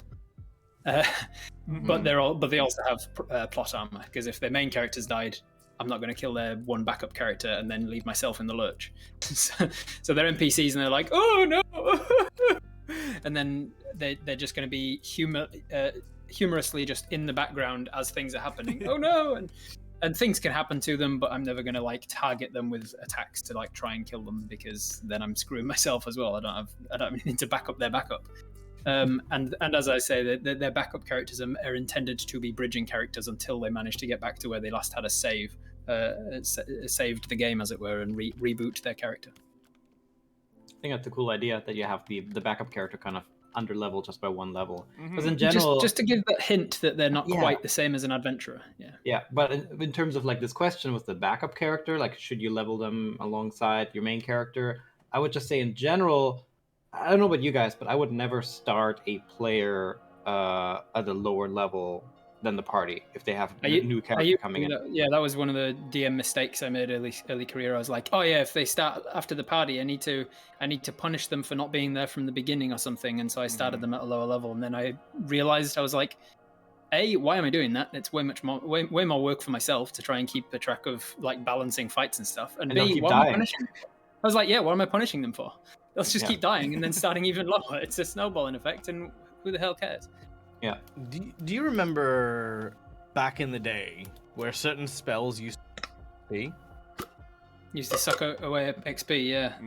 Some spells and abilities, but yeah. Yeah, I want to say 3.5 did. I want to say 3.5 had a lot of that, yeah. I want to say permanency 2 levels. did. Like or like a bunch of stuff. Yeah, like that just cost XP and stuff. That was actually when I stopped using XP to level up. Like flat out. I was like, maths? What kind of lunatic bases their entire career on maths? But even if like, okay, so you're like this nice strong adventurer, you're level 19 or whatever, you've got all this experience, and you cast a spell, oh, you're level 18, you forgot what you did. You just lost some life experience. Like, oh no, you can't teleport anymore. Yeah, it's stupid. It is stupid. I've never liked that. And the same, like, I don't mind temporary de-leveling spells because those are really mean, but the permanent de-leveling spells I homebrewed out and say, no, this is temporary. We're not de-leveling you. Like, there should definitely be an equivalent cost, but not something that is as detrimental and as insulting to your playing the character as losing what they are. The closest I've come to that is I've taken away class features before temporarily, as like the hag takes away your ability to do an extra attack, or you lose your dark vision for whatever, and then you go on a little side quest to get it back. But yeah, I've never like taken away an entire level because that can very easily snowball. Suddenly you're 2 levels lower than you were, and then now you're fighting the same monster, but now it's way higher CR than you can beat. And this would be like 3.5 has de-leveling abilities and spells, and it's like this is 3.5 where level up is not quite as fast as 5e. It's like, okay, Not at all. the base attacks are gonna save the health, and Oh, Like, jeez. You got a lot way too to much do. work. Yeah. Fool's Gold, Crunching. we started at that was a level 1 campaign, and by the time that we clarified, we were level 8, and that was a year and a half into it. Yeah. Like, I mean, I level you guys up by arc. I don't do experience points anymore. Screw that. absolutely, but I feel so like much math. if we used experience points, it would be a similar slow progression. Just you would have to adapt the story to it. I kind of add experience points behind the scene. Just as in like how fast the next level up happens, right? Usually it's by arc. Yeah. But then I might say, okay, well here's an in between because you guys just fought literally 50 orcs. You're gonna get it, and then we do the arc level up later. Well, Yeah, I've done that similar thing, Felix, where I'm going. Man, I really wanted them to level by milestone, but this particular arc is taking them way longer to get through than I thought it would because they've done like 4 different side quests on the journey. Yeah, you I'm gonna deserve have it. to level Here. them. Well, that could So also at some be point, a at one point, milestone, right? yeah, well, I leveled them right before they went and killed a red dragon at one point because I was like, you've done enough to do it. You were going to level after, but now you're going to level before. So I just had to increase the difficulty of the dragon a bit. But then, of course, they kill a dragon, and then they go, that was pretty epic. Was that a milestone? And I'm like, no, you just leveled, remember? Oh, but it was a milestone of killing a dragon for the first time. We actually fought a dragon in a dungeon. Yeah. You were going to go on a tangent, Felix. I want to hear. Yeah, it. absolutely. It's actually it's a tangent, but it's kind of on topic based on like the discussions we just had and what Dag brought up, which is death prevention. Like we can talk about backup characters, but there's also a lot to be said, and this is more for the GM side, or even players too. There's many different ways to keep your character alive without plot armor, and I think that's worth having like a discussion about. Like, what do you guys do to keep players alive when they're doing something stupid, but also you're not trying to apply plot armor? And just to give an example, this was one of those things. It's like session 1, like overall new campaign, session 1. Gothi's new character was about to get killed because she got double crit by a cave bear, I think it was. And what I did instead is, while the bear could have just kept attacking, I was thinking, well, not every fight's to the death, right? And it's bears, right? So the bear takes the character back to the lair, buries them there, right? Like bleeding out, and wants fresh meat. Exactly, fight kind of continue that way. So it's to keep in mind, not every fight is necessarily to death. There can be hostage situations, right? Like if you said, hey, you have that wizard in like the final encounter, it's only 10 HP. Maybe instead of a death blow, there might be a hostage situation, and now that changes the entire fight dynamic. And also what I did for that character, it actually gave them a permanent scar. And I said, well, because of your fuck up, I'm being generous because session 1, but you are getting a permanent scar out of this. So, what do you consider plot armor? Because that I could imagine arguing is a form of plot armor, to have the bear do something that you wouldn't have normally have done in order to keep the guy alive. Well, that's the thing though. It's like, okay, you make a good point because it's hard to draw a line, but like I would say that it's a natural action for the bear.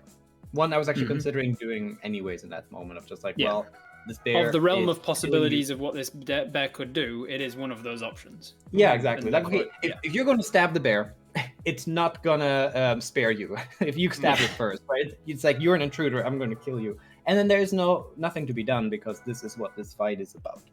Yeah. But if a bear happens to hunt you for food, that opens up more possibilities. So that's not just animals. I mean, goblins might try to just defend their wife or something. Yeah, you can apply the same thing to anything you're fighting.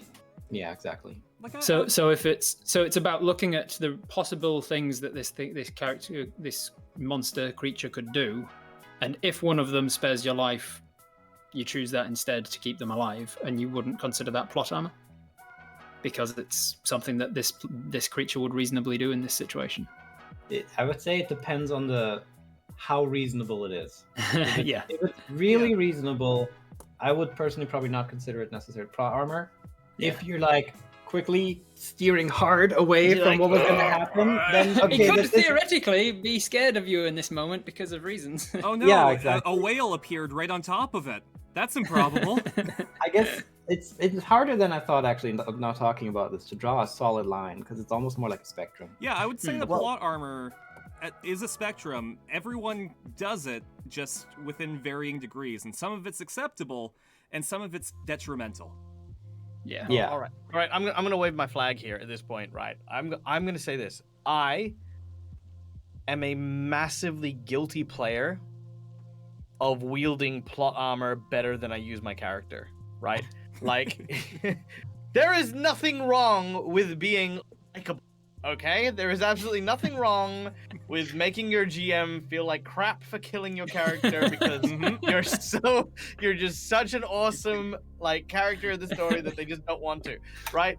I have done it so many times in my career. Pretty much from the start of my career, it's always come down to like yeah, Michael, you took... Sorry, how many hit points do you have? Oh, you, like, just 1 hit point left is all you've got. And I'm like, how much damage did I take? And they're like, you've got 1 hit point left, Mike. Like, nah. Here's the thing, right? I think plot armor is a great reward system for good roleplay. Yeah. If you have integrated yourself in the story, if you are an enjoyable person at the table, if the other characters and other people here love the engagements that you have with this character, why as a GM would you ever want that to stop, right? Use it, wield it, right? Sure, there may be plot armor. The trick with that as a GM is making sure your player never catches on to that you're using it. You know? Exactly. That's the trick, is make sure they never catch on. Because what you can then do is you can subvert that expectation, and then suddenly when that character becomes imperiled, the group then rallies. I have more than a few characters who get into that situation where a beloved member of the team or the leader of the team.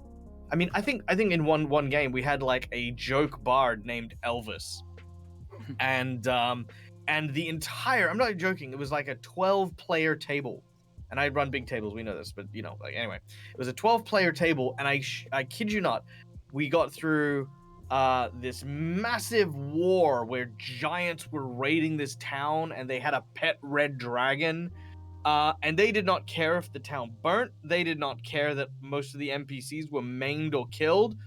The main goal was keeping that bard alive, right? And I didn't need to do anything about that. As soon as I had the dragon reach down and grab that bard, all of a sudden, didn't matter where my players were. We're going for this guy. Yeah. That dragon. And you know what? And that's the thing, is if you as a GM take that on board and accept that plot armor is a tool and not necessarily just a bad thing, you know, it's not the sign of a GM who's like not willing to kill their players. I've got the hot take sort of thing quite a lot, because I'm happily openly saying that I'm not against railroading and I'm not against plot armor, and a lot of GMs are like, you should never railroad under any circumstances and you should never use plot armor under. And I'm like, no, I use both of them. I find that they're both very useful tools. They're actually tools we should be using. They're tools that you need to learn how to use them safely. Yeah. It's sad that that's considered a hot take. It shouldn't be. Yeah. And you don't necessarily need to use them all the time. That's the catch. Yeah. Is it's like paint. You don't just use red, right? You just you use it when you need it. Yeah, Dag, you raise a very good point that you should be using plot armor and stuff, but never letting your player know that you're doing so. What about in the situation when your player knows about that tactic because they're the one who's just raised it on Scream? You, in my games. Oh, I give them.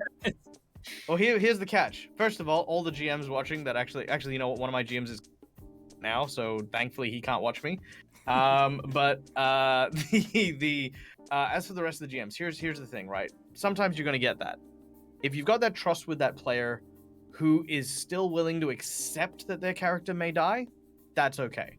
So here's the thing. I know I have plot armor in a lot of ways, especially, like, let's take the fact that we are in the industry where we play games for a living. There's no way anyone's dying episode 1. That is a form of plot armor. Right? Definitely. I have signed you guys on for 12 episodes. We've done the character build. We've bought Hero Forge minis. They're shipped out. Right? There is no way you're dying. Merchandise budget. Right? Yeah. Exactly. the trick is that having that trust between those players who don't pretend like, hey, we're kings of the world, we're gonna go like I think we had Patrick forget that he had wings and jumped into the water, and he was struggling to not die because he knew if he'd fallen into the water, look, you can just swim out and then you could fly up, and it's not really a thing. Yeah. But his character pretended like, oh my god, I'm in peril, I'm about to fall, oh my god, right? The thing is it's that trust. It's knowing that the player can still behave and interact and as long as you trust that the player doesn't act like they've got plot armor, even though they know they fully do. Exactly. Those are the worst case scenarios. If the player uses plot armor, like the player is using it, or the other scenario where the GM is making it way too obvious. Those are the worst scenarios. Yeah. A great example of that actually is back to you talking about familiars earlier, like the paladin's horse or the wizard's owl or whatever. It's a big no-no to kill a person's pet. That sucks. Like, don't kill someone's pet unless everybody at session 0 has said that they're cool with that happening. Like, some people have had to deal with pets dying in real life. They don't necessarily want to deal with that in the game as well. And don't like, it's kind of a dick move unless, as I say, you know full well that everybody's okay with it. So your pets, the pets and familiars and stuff, like Sprinkle, the ferret of Laura's character in Campaign 2 Critical Role. Okay. He goes through everything. He's in the range of fireballs, and they go under like water, and they've got water breathing, and then only like later in the session do they go, oh shit, Sprinkle definitely would have drowned in that. And Matt just kind of hand waved, oh, he's okay. Whenever your pets are around you, I'm always going to just assume that they've got their invulnerability to every type of damage and blah, blah, blah. But if you then try and use that and go, oh, I'm going to send them in to scout things because the DM's never going to kill them, that's when I'll go, hey, if you're going to actually use them mechanically and send them into combat, if you're going to use them in a combat situation, then the plot armor's removed and there's a chance that they're going to die. Yeah, like they're not in danger until you put them in danger. Exactly. If at the start of combat your little mouse companion scurries down into your pocket and they're not involved in the combat, I will never kill them. If, however, at the start of combat you send him off to take the help action so that you can get advantage on your melee attack, then yeah, the bad guy's going to turn around and stamp on your mouse. And it's the same with player character plot armor as well. As long as you don't act like you've got it, I don't mind giving you a bit of. I feel so mean now because I totally go after the pets. Well, actually, I'm gonna join Felix on that one. Like, never a cheap shot, right? Just like an arrow, right? Let him take some damage because that player is gonna be pissed and gets them really into the fight. Yeah. Yes. The thing is, I think the distinction here is killing, right? Yeah. You don't need to kill the pet to get the impact that you want. Yes. Right. Yeah, and I say this all the time, especially with animal companion and stuff like that. You can injure an animal companion 100%. You can even just shoot at. Yeah. Exactly. As known in writing. Just get them to be like, okay, that guy's going down. Gonna die. Yeah, he's gonna die.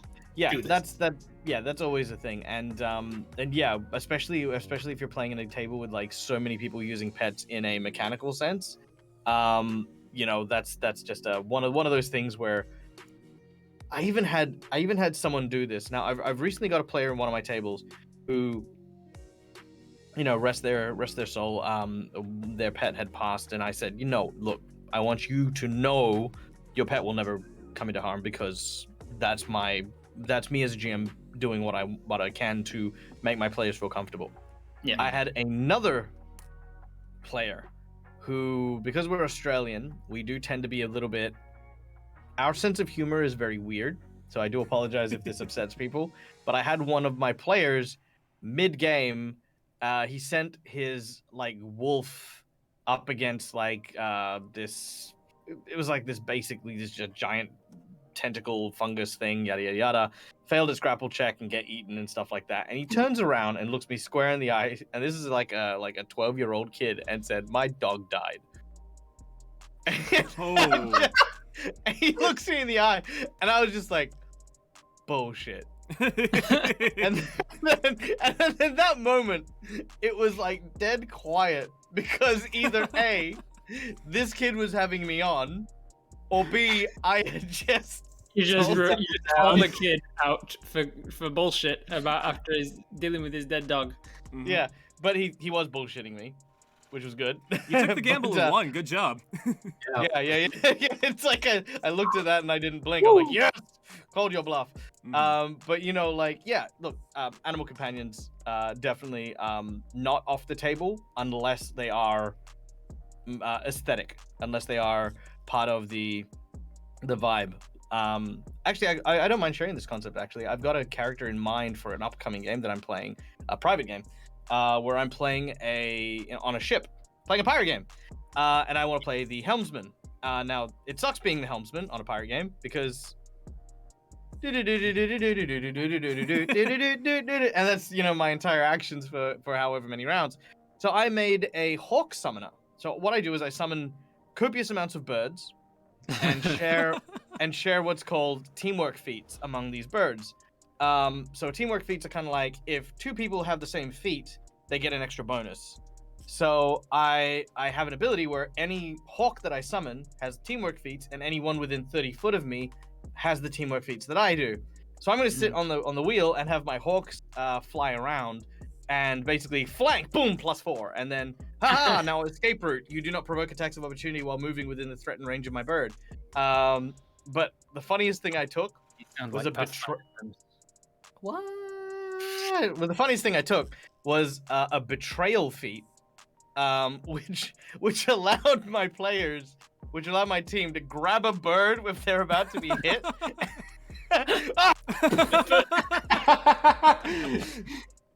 So, I mean, oh boy!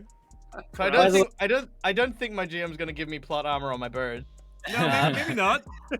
I'm just picturing like this guy has no supernatural abilities, has no magic, just endless bread. Just bread. Get him! Get him!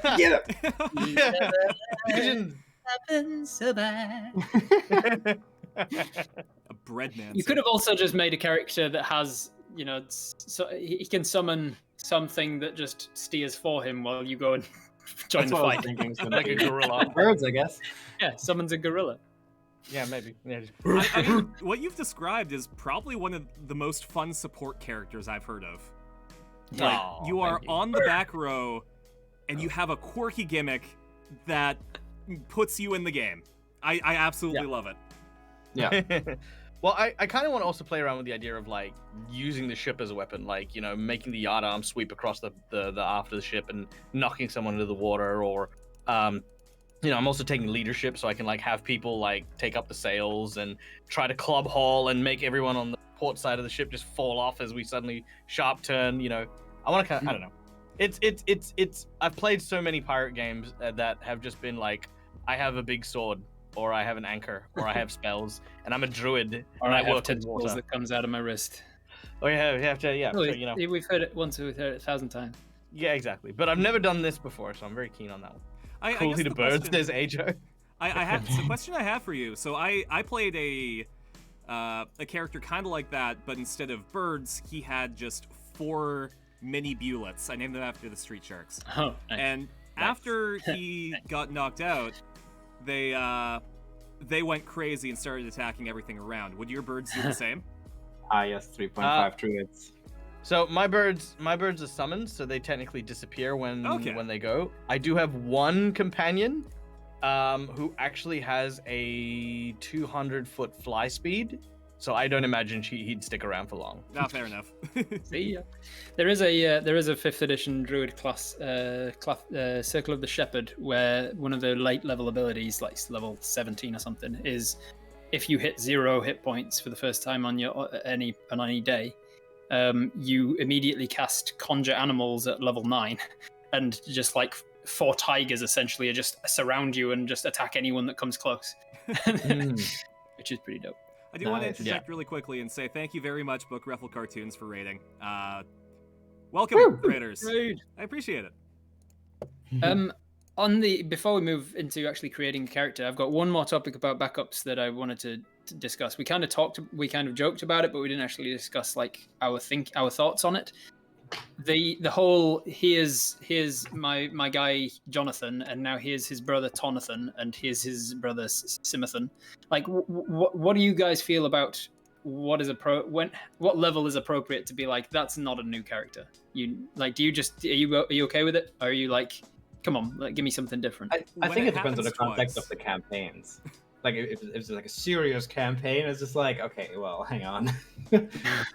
Or even the timing too. Like if it's the beginning of the campaign within the first, like, I would say 10 sessions.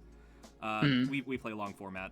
But if it's within there, then if you bring Tomthin in, I think that would work. But if it's like everyone's well acquainted and you never talked about your brother Tomthin before, that's off the table. Yeah.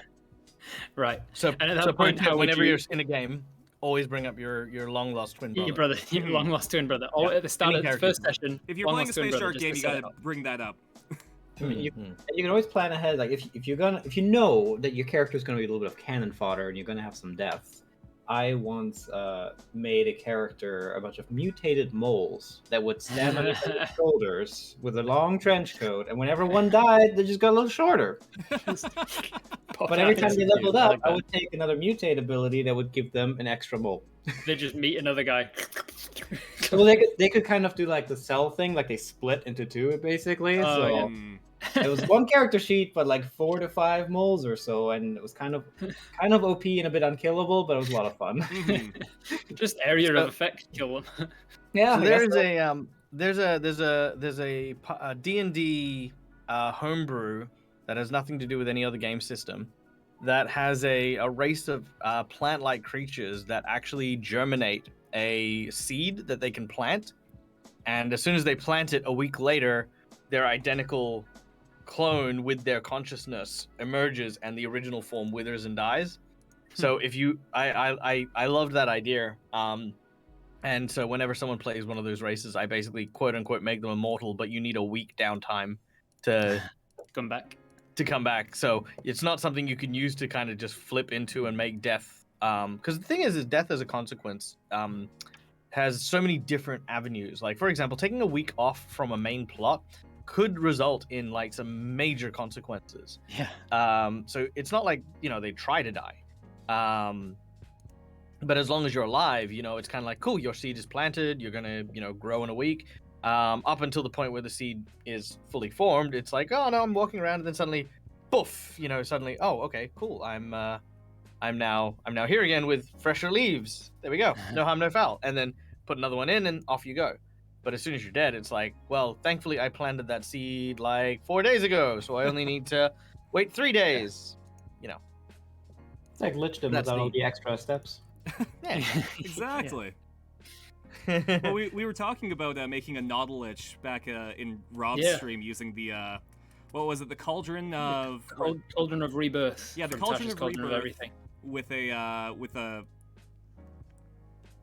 God. We were discussing how there's an item in Tasha's Cauldron of Everything called the Cauldron of Rebirth, and it is way overpowered for the level it is. It's considered to be a very rare item, and it should be at least a legendary, maybe even an artifact, because once per week you can cast Raise Dead on somebody by putting their corpse in the cauldron, and you only need 200 pounds of salt rather than 500 gold pieces of diamond. And on top of that, it can create a potion of greater healing every morning for free. And so we were like, holy cow, what if? And it says like, oh, you need 200 pounds of salt, which is worth about 10 gold. And I was like, the only limiting factor is the fact that eventually you'll run out of salt in the town. But an alchemy jug is a relatively common item. I think it's uncommon. And it creates 12 gallons of salt water every day. And we did the maths on it in my stream and worked out that over the course of a week, if you boiled off the water from an alchemy jug, you'd be left with well over 200 pounds of salt. So for free, for the cost of an alchemy jug and the cauldron, you can just have free resurrection every week. And we were like, that would be the core principle of an entire like economy of the country. It'd be like, yeah, free healing for all of our soldiers and stuff. That'd be really cool. Watch Okay. salt suddenly become the most expensive item in the world. Yeah. I want to pitch an idea for you guys. A hot spring where that is actually the major commodity, and one of the cauldrons is built into like a hot spring itself, and it's kind of like a hot spring for the dead. And what they do is kind of in Indonesia, one of the burial rituals is that they unearth or exhume bodies and then clean them up and then actually, have them around the house for a while. Well, not around the house, but they like parade them and stuff like that. before reburying them. And having like this hot spring where there are corpses waiting to like use the hot spring because it's like this whole ritualistic tribe thing, and people pay like tens of thousands of dollars to have this spa treatment which turns your dead into the living. So like a king might go there, they'll be presented with food, you know, they're kind of treated really nicely, and then, you know, they might spend 3 or 4 days before their appointment, and then they go into the bath, and then they come out. They get given some more food. They get to relax, and you know, it's okay. You're back in the land of the living. I see flames and demons. No, it's fine. You know, and then go for this nice, relaxing experience, having come back, and then get released back into the world, and they're happy and you know, pleasantly refreshed. Be amazing. I like it. The amount sounds of like you could- wars that would trigger. It sounds like you could absolutely make Ra's al Ghul from Batman using that. Yes, Because what you've described as a Lazarus pit. yeah, 100%. I'm not even ashamed of that. But also the flip thing, the flipping of characters. Super quick. Every time I do it, I cannot take it seriously because I always think of The Gamers, Darkness Rising, where it's a movie. If you haven't watched it, oh my god, go see it. It's like it's done by the Dead Gentlemen's wonderful group of filmmakers and the like, and one of the characters is a bard, and he ends up like dying like 1 million times, and at some point or another he comes in for a game session and he just has this folder with 50 bards and then just keeps flipping them. I'll save you, and then just keeps getting blasted, and then hide eventually behind the like, pile of dead bards. hide behind the pile of dead bards. You know, I can't not see that every time I have that happen. For kid games, 100%. I'm like, yeah, we're in the middle of a game. You know, if you're happy to do that, yep, cool. Your name is Tim. But for like games where I'm like trying to create more of a vibe, you know, like kind of like more of a high adventure kind of sort of thing. Yeah, unless there's some pretext to a character who would be like a relative or someone, you know, someone sensible, then I probably just say one and done. Like, sorry, new character. You can use the same build, but I need something from scratch and I need something built. So that includes re-rolling stats, item wealth, all the things, you know, because some people just think like, you know, changing the name is just that. It's like, no. Everything, your stats, everything changes. It's a new fresh character, even if it's the same class. So I guess before we shift into the break and then doing the character creation, I have one last question from chat. And it's, if someone in the group is doing things specifically to irritate other players without being sneaky about it, how would a DM mitigate this? Like a chaotic evil barbarian rummages through a player's things, takes the wizard's book, and destroys them because I was bored and so was my character. I like how we all have the same idea. Just a quick just punch him in the face. Boom! That's all you need. That's not a D&D problem. That's guy's an asshole problem. That's a human problem. You need to talk to that guy, tell him to stop, and if he doesn't, kick him out of the group. That's not okay behavior, and it's nothing to do with D&D. It's you'd treat him the same way if he was playing board games in that way, or watching a movie next to you and he's flicking you while you're watching the movie. Like he's just being a prick. At that point, you're not playing a character. You're just being you, being a dick. Yeah. Stop being a dick. Right. I don't want to hang out with a dick. If you need a set house rule, like, and this goes to all the GMs out there, if you need a set house rule behavior, I always go with this. At any point in time, you fail to realize that the obstacles against the party are in the purview of the GM as according to the rules, I will take your character sheet, you will immediately become an NPC, you will immediately engage in combat, and you will have no character to participate in that combat with. Flat out. It is literally in the book that the arbitration of any obstacles and challenges the PCs face is the purview of the GM. As soon as your character becomes that, it's mine. I'll take it. I'll take it from you. Flat out. And I've said that, I've actually used that thread a few in my career, and it works every time. As soon as you say, oh, can I steal, the thing over from this guy's handbag? It's like, cool. Are you making it a challenge for this other person? No. Okay, good. Well, then you don't do because that. if you are the challenge, then you are part of my purview as the DM. Exactly. And I will control your character and how that plays out. That's fair enough. Use a knife. Exactly.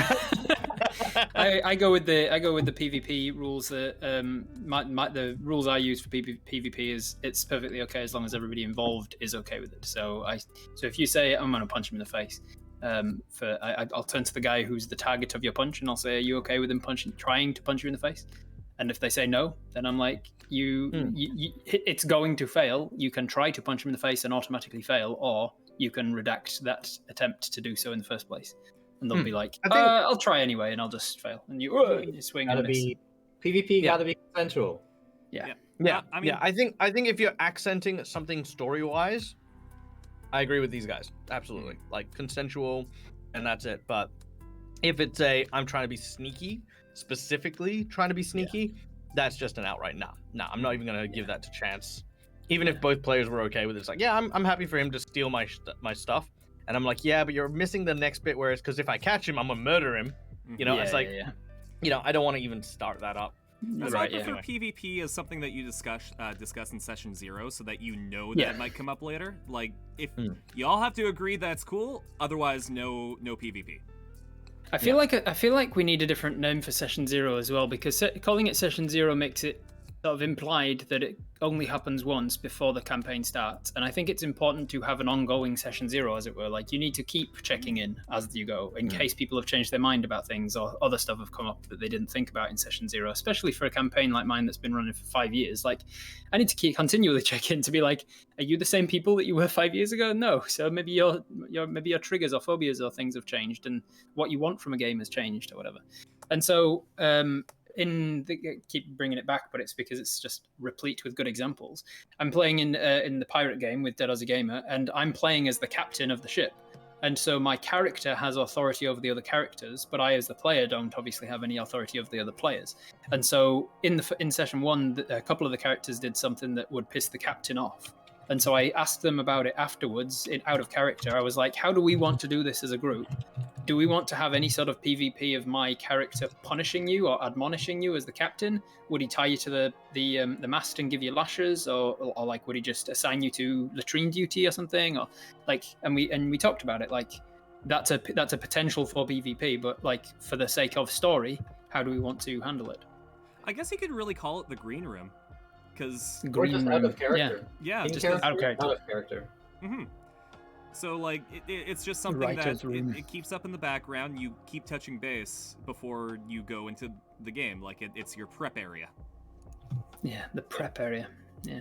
Mm-hmm. Yeah. I mean, it's always got to stay on top of your players. I totally agree with that. People change, especially for long campaigns. Mm-hmm. Yeah. Wisdom. Yep. All right. Well, I think it's a good time to call a break, and when we come back, I was gonna say we'll make a backup character, but I guess we'll roll a character that we could slot in to replace someone. Yeah. All right. So. And I hope you contribute a bit more to it this time, Josh, because Jesus, you've been quiet, man. Like, right. I thought we were just creating a character to replace Josh. Is that? Replacing a backup character for Dread GM. Yeah. All right. We'll be back.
we're back to a live scene, and my capture's broken because we're adding a new window. We couldn't discussed capture. Just steal from Dread's capture. exactly. We're gonna put Dread somewhere else. Where are you, Dread? Look at DreadAussieGM getting a shout out on this channel that he's not even in. Oh, I mean, Where am I? Where am I? I'm not. I don't think I'm on any of these. Can't. Yeah. no, you are. I'm You at are. the top. You're down I'm the at the top. You're at the top. You You gotta are. crouch. I'm Hey, Felix you right know, now. It's Seesaw. All right, Rob, what are we doing? You're heading the stream. Yeah, Cool. this is your show. Well, we're something to do with Fool's Gold campaign. Yes, Plug we're the announcing Kickstarter. a new Fool's Gold campaign. Felix is running us right now. Yep. Oh god. All right, go Felix. You all die. Ah, damn it. Shit. All right, let's run roll a the backup Bundarica character. song. It's okay, I've got. It's fine. It's fine. I've got a backup character. Okay, bring out the backup character. I think that's what we're actually going to be making right now.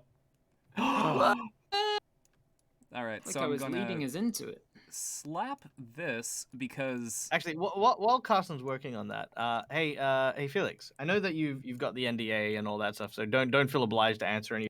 But you do have a new campaign of sorts coming out as a podcast very soon, don't you? Yeah. Are you excited about it? Do you want to talk a little bit about it? Can't really talk too much about it. I can tell you though that it's going to be in the same universe of Fool's Gold, but in an entirely different region, and that will also be, well, very likely, it's going to become book number 2. As well. Not that you have to wait for the second book, but We know campaign will the name of it though, right? We know the name of that campaign. That was the current name, like name in progress, is Fool's Gold Sands. Sands. Yeah, that's what I was going to say. Yeah. I didn't want to just say it in case that was something that I knew that people I shouldn't know. I couldn't remember. No, fair enough. No, we've got it plastered on there. Sands. Yeah, that's right. Yeah, I'm very excited about It's it. very I love- exciting. yeah. I love desert campaigns and desert adventures and stuff. You said it's going to be a desert campaign. I didn't say that. I said Yeah, that. it's going to I be know. a like Chrono Trigger. It's going to be through time. Yeah, it's The Sands sand. of Time. Yeah. I like looking Oh man, Prince of Persia. yeah. Exactly. But I like looking at unique environments. That's why I made a jungle. I'm like, there's not enough jungles out there. We'll make a jungle. And now it's just like, fuck the jungle. Let's move to the desert. Yeah, let me know when you get to Australia. Just FYI. McBluff has asked us a question that we can be answering while we fiddle with things. Sure. Here's my question. I'm sorry it's so wonky. How do you interact with story PvP, like with how Dag handled our wizard in our Call of Strahd game being under another creature's control? How we had to figure out how to interact with that without hurting the wizard? Or in general, how do you interact with a situation wherein PvP is the avoided route, but everybody is aware it is the potential outcome and are working with that knowledge? So like, I'm not like gonna lie. I've completely forgot about that encounter, so I don't even know how I handled that. So, in theory, if you got an encounter like that, Dag, how would you handle it? In theory, I hate domination and mind control spells being the purview of that player and having to force that player to fight against the group. So what I do tend to do is I do tend to give round by round saving throws to break free of that control, and then I kind of describe it as if like there was an evil mirror version of that person fighting to wrest the control back, and if they fail, they'll do a belated or slowed version of their big attacks, and then if they succeed, they get themselves back for a round to like say no, quick, get away, or whatever. I kind of have a more of a tug of war thing if possible. So I thought I misheard the question. So is it the question that if there's a spell, like a command spell, that is going to be causing PvP? Like, is that the question? Yeah. Oh, okay. So that's how I handle it. So basically, there is no real quote unquote PvP because I'm controlling the character, as it were. So it's not necessarily a player that's combating, but it's still, it's PvP, but not PvP. I don't know. Yeah, PvP where the character is being forced to do it by mind control or whatever. That's not PvP. That's whatever is mind controlling them to do it. That's still PvE. Yeah, and I love it. I love using it on my players, and I love giving my players the opportunity to attack their party guilt-free. Exactly. Because a lot of people playing D&D do have the element of my character could beat yours in a fight if it really came down to it. I And can it's not attest to the designed fact- for PvE, but everybody kind of wants to test it. Everybody's can- always keen to be like, oh, let's have a little bit of a party fight and let's see what happens. I can attest to the fact that Felix really, really enjoys throwing mind control stuff at us. I do. However, I have done that with Rowan's character in Viva la Dirt League and discovered he doesn't like it. He doesn't like being having his player agency taken away by any means, and so that's something that I've learned. And I'm like, okay, he doesn't get mind controlled in future, but I'll give the opportunity to Ben because I'm sure that he would love to try and jump inside of somebody and explode them from the inside out, as is his character. I mean, it's always a fun opportunity to either let the players act it out, in which case, they can be like, oh no, get away, but they still have to attack them. Yeah. Or simply, give me your character sheet. Let me handle it. And then do the attacks myself. Depends. And, depends on and the like moment. and like we were saying before, you just be like, hey, you can handle that guy's familiar for a round. Or Yeah. there's an NPC helping you in the battle. You control Kettle Steam for a minute while I control your character. Yeah, definitely don't bench the player. Give Yeah. him something to do. Yeah. That's why you that always mind stands. control the druid with the animal companion. Yeah. Yeah. All right, well, I think everything's set up. Just as I guess a refresh, because I think we might have a couple of people just joining us now. We're gonna be creating a character with the knowledge that we've discovered while talking about characters. Definitely not just a backup character. So we discussed the context behind it, and the idea is that everyone died to Bouclair, including Bouclair. Yep. Except for Sips, because he's just waking up, and all of his friends are dead. How are we going to be continuing the campaign from there? So, I guess the first question is, what role do we need to fulfill? What hole in the party are we going to try and patch? So we have Sips, and then we have the rest of the party to fill. We need this character to be like a two-person party, fleshing out all of Sips's inequities. Is that right?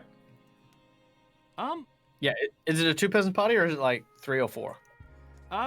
Let's say that everyone's returning. So it's a 3-person party, but we're making one of them. We're making one of them. All right. Mhm. So, All right. So do we want to? So Well, first, one the of them is question would Dwarf be. Man, done. Yeah, let's go then. Yeah, What just Dwarf Man straight up. the first question is: do we need to lean into having party dynamics? Like, do we need to have all of the niches filled, or do we? Or in Felix's games, is it okay to have everybody kind of filling the same role? Whatever you like to play, so there's no limits. You Yep. don't have to balance the party at all. Fool's Right. Gold was a party of all casters. Mhm. I All right. think, So um, then, Well, I think one of the first elements I'd look at is the origins of. Now, if I remember correctly, the Fool's Gold team were originally all merchants who kind of had their own stalls and shops and things like Hmm. that. Yep. So I guess one thing I would look at is someone who would have some tie or interaction, not necessarily with their adventures as heroes per se, but something a little bit more personal, because you want to avoid that kind of hero worship type of character. So it might be like, look, I am actually coming here from the same town, and I actually have a business proposal that I wanted to provide to you guys because you haven't been around your shops for a while. And recently I've wanted to bring this industry, and I was hoping that, oh no, everyone's dead. yeah, I think something along those lines. I would go further and say, like, if Bouclair's dead now, what would be the next arc of the campaign, and has that been seeded at this point? And what will be needed for that arc, kind of thing. Like, are we about to go and attack some vampires? Then we'll make some vampire slayer, like a Van Helsing type. Or are we, I would at this point I would go, okay, I need a new character. What is Sips going to be doing, and what makes sense both story wise and mechanics wise as to it would give me a reason to join with Sips because we have a common goal. We're both independently going towards whatever Sips' next goal is. But we happen to meet up before that point and help each other out on the way. So maybe it could be someone related to Ohio Jack in the same sort of family as him. So like we have Texas Thelonious, we have Ohio Jack. Just somebody that he sends over to be like, hey, y'all still ready to do the Foreclaimer stuff? Because I've been missing you a bunch. Yeah, somebody who's like checking up for Jack to be like, we really need to get on this Foreclaimer thing. Mm-hmm. So you mean like kind of like Outback Jack? Well, I mean, Ohio Jack is just Indiana Jones, so we can just do, I don't know, Massachusetts Matthew or something like that. I mean, we got some people from down under here. We could do like Perth Patrick, Matthew Massachusetts. New South Wales Nolan, Southern Australia Sam. Like it doesn't have the same ring. That's fair. New Zealand Nathaniel doesn't work. Sydney Cynthia. Maybe if it's Australia, just bring in Crocodile Dundee. There you go. There you go, Crocodile Dundee. All So right. we're going to be making a Crocodile Dundee. He's related to he's related to, maybe not by blood, maybe by blood, I don't know, to Ohio Jack, and his purpose is to come and sort of check up on Sips' party. But remind me, did Sips in the party have a party name? Not really. No, We were the Fool's Gold crew in Fool's Gold crew. Yeah, in our private conversations, but nothing in game. He's been sent to check up on the people. Okay. So then what race would he be then? Human or So something a little less bland? here I've got actually it's a tool that I use when I'm creating a character to kind of flesh out how I'm going to play them. It was made by an author named Hirohiko Araki, where he creates a character history with a bunch of questions that kind of help flesh things out. So things like handedness, religion, thoughts about marriage, if they have plants, just some arbitrary stuff that might help you think about things as you're playing them. That's cool. Like character questions, hot seating questions from an actor's point of view. What would be a good race for our friend of Ohio Jack? I like to go with things different myself. So if it was me and I'd just died, I would want to just make sure to go with something that I hadn't played before, and most likely probably something that no one in the party was playing before. I mean, this is like Fool's Gold. So like, bestial races or monstrous races are definitely on the table. Yeah. I mean, if you're gonna go kill vampires, maybe he's a vampire. Well, what are Tag some, could be cool. what are some monstrous races in D&D? Orcs, bugbears, goblins, minotaurs. Yeah, some kind of Literal centaur. Crocodile Dundee. literal crocodile folk. That'd be good. That fits the setting. Yeah, I like mean, that. We could I genuinely like that, Crocodile Dundee. we could Yeah. reskin a lizard folk to be Yeah. to be a crocodile. Yeah, Alright. lizard folk, crocodile man. I like that. All right. All right.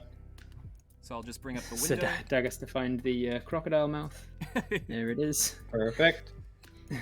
All right. So Reptilian body. There it is. crocodile, lizard, Make him bigger. folk. I guess we could come up with a name then if he's from down under and he's got he's in the same organization as Ohio Jack. What's a place in Australia that sounds good? Like that sounds cool. Like crocodile something. Queensland croc. What a croc. Tasmanian something or other. Terrence Mania. We could shorten Tasmania to just Taz. Taz. Crocodile Taz. Crocodile Taz. That works. Crocodile Taz. Okay. Yeah. Crocodile Taz. How old is he gonna be? Like, are we gonna? I mean, I assume we've established that he's a guy, right? By the way, I don't know actually. I normally so for my players, I usually just go roll for it, and then I roll on the. I've got a little posted on my wall for NPC creation. I mean, and I'll just roll for their gender and be like, he's male or he's trans female. Or... I mean, do you have that handy? Because I got dice. Yeah, bro, I got it. I'll do it. 19, cisgendered female. Gotcha. So Crocodile Taz is a cisgendered female. Here you go, Crocodile Taz. I've been sent to check up on you. Okay. Whoops, that's the age. How old are they gonna be? Are we gonna throw them in like the middle of their life? You know, maybe empty nest syndrome. I feel older. I feel like they're gonna need to be more experienced, because if they're replacing what level are you guys at this point? 8. Yeah, level 8. Level 8. So they're going to be joining at level 8, right? So they've obviously seen some shit. Like they're not at the end of their life, so they're not decrepit, but they've been around to have experienced some stuff, and so they're going to be at least middle aged, I'd say. Okay. That's fair. RDF says D20 plus 18 for age. Do we want to maybe do D20 plus 30? 18. D20 plus 30. What's the crocodile lifespan? It is technically unknown. Right now, the only thing that stops a crocodile from aging is its inability to hunt once its teeth kind of are worn down and take too long to regrow. So once crocodiles develop dentists, they're unstoppable. Google says between 50 to 70 years. I guess it's still okay. We can just say same as human, I guess. Okay. Same as human. Seems human age is pretty good. What are you doing? This is like a new level of Hero Forge here. What is this? I am like I'm just watching in amazement. Other people inside of him. What is? Crocodile Taz is trying to find how to. Just how to bear get with this other woman outside. I got another woman inside me, dying to get out. This is that entire extra person inside was just so that you can more appropriately suit the hat on the head. Look, I don't come to your workplace. So you literally do. Quite frequently, you're in my workplace. Going with a D20 plus 30, then I rolled a 10. D20 plus 30, 40 years old. That sounds 40 good years. to me. Yeah. Okay. I don't think I've ever played a character that's been middle-aged before. You always go young? I always go like adulthood, like just beginning their adulthood, because it's kind of like, you know, the spring of youth. They're out and about, they're starting their adventure with no experience. Yeah. Easy when you're starting at level 1 to 3, but when you're starting at like mid-range, I want them mid-level sort of thing, mid-age. Mm-hmm. Yeah, gives them that reason to have. Yeah. That would be kind of a fun story too if you're playing an older guy and it's like level 1. So he's like just getting into adventuring. I've had a life of adventure. Yeah, the in the isolation games, Ben's character was playing a forest gnome, who had basically just been a vet, and he was a level 1 druid or level 2 or something. And he'd spent his whole life in this forest, tending to animals and stuff, and he had a perfectly happy life. And then his wife died, and this was like 10 years even after that. And he's like 200 and something, he's at the end of his life. And he was like, you know what? I've got nothing left to live for, and I've got nothing left to lose. So I'm going to go out and see the world. And that was the reason for it. That was his call to adventure, to like go out and see the world after he's pretty much on death's door anyway. That's actually sod it. Mm-hmm. Let's go and check it out. Check out the world. I mean, Julian's player, and kind of Julian himself loves playing old characters. Mm-hmm. This is exactly that trope. It's like, yeah, I'll play an 80-year-old human, and I will take all the associated penalties gladly. So there are age penalties in 3.5. Oh, absolutely. Yeah. Straight up chart, just saying, okay, if you're this age, you know, you're venerable. Okay, here's the penalties you get, like less con and these kinds of things. You get bonuses to wisdom and stuff, though. Or... I think there's some bonuses too, but it's kind of a bad thing. Right. So another thing that they bring up, just to help flesh out your character, is what's their birthday or star sign. So just like a rough guide to how you would play the character. Like, Oh my god, I've never figured that out for any of my characters. I just realized. Never, yeah, never thought well, about it. like if you take a look at it, you know, Aries loves to be number one. Or like I don't know. Virgo is like, if you want something done, give it to a busy person. Like, they're logical and practical.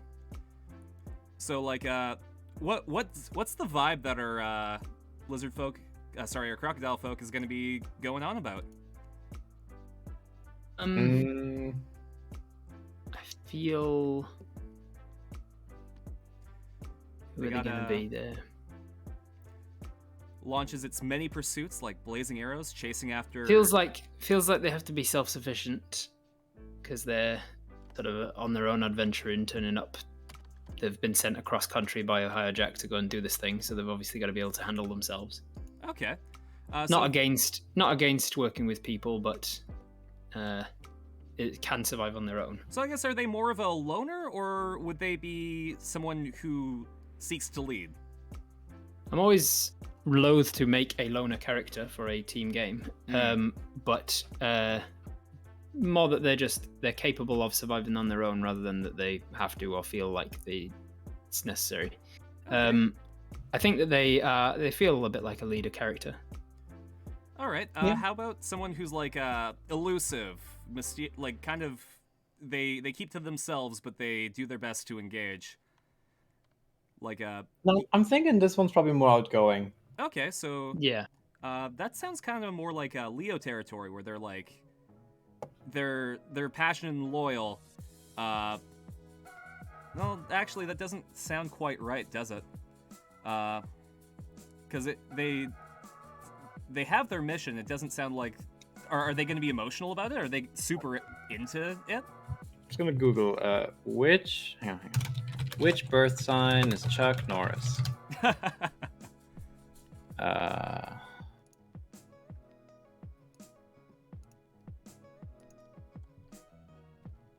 Zodiac sign of, was it Pisces? The fish? Pisces? I don't know. Yep, How to say that's What's Pisces. going on with those? What's going on with those toes, mate? He's stepped in your smartass comment, is what he's. Okay. My smartass comment seems sharper than that, though. Okay, so like they would be. This is a good one. They're intuitive, and they've kind of absorbed all the lessons, like the joy and pain and hopes and fears learned by the others. Like they're deep in their lives, and they know how to bring people up. Yeah. Okay, Under the chin as well. Under the chin. let's do that. We'll ignore blood type because that's a very specifically cultural thing. I feel like that is a very vampire specific question. Eye color? We go for O negative. Crocodiles usually have like a gold eye color, right? Don't know. Tend not to look. you know- Tend not to look them in the eye. Try not to go up there and be like, Are we gonna give them hair? Do you guys give lizards hair? No, Rarely I don't. We're gonna take that away. Then. I do not. I tried to keep biologically relevant at the very least. That's fair. I mean, we've discussed snake tits before, so. I do actually. I did read a cartoon once that explained snake tits, which I thought was just hilarious. And that was, because they're lizard folk and they live in society, it's literally just bait for stupid men. I was like, brilliant. Would Yep. work on me 100%. Yeah. Absolutely. Well done. Hey, baby, look how wide I can get my mouth. It dislocates the jaw. So, what's their eyesight like? Are they gonna be wearing glasses? Are they gonna be colorblind? Maybe completely blind? No, Eye I reckon patch? they've got good eyesight. I reckon they've got Good good eyesight because of the self-sufficient survival kind of nature of them. The outback sort of having to survive on their own. I'm a tough crocodile. I need to be able to see a threat come in and catch my prey, kind of thing. I feel Yeah, like they. They can see like the bushes rustling from like 1,000 feet away. Okay, so they're good- kind of like Good perception. they I reckon we give them perception. they're for a sure. perceptive hunter. Yeah. Okay. So the next question about handedness, that's more of a logical versus creative kind of deal. Right-handed people tend to be more logical. Left-handed people tend to be more creative. How would they get out of situations? Would they analyze it, or would they improvise? The analyze or improvise. I reckon improvise. I'd say so. You gotta improvise in the jungle. Okay, so we'll give them left-handedness. How would they speak? Would they be like, all right then, I guess we're gonna do this. We're gonna have a bit of a brawl. That's a flawless Australian accent you got. Yeah, I was gonna say, that's exactly it.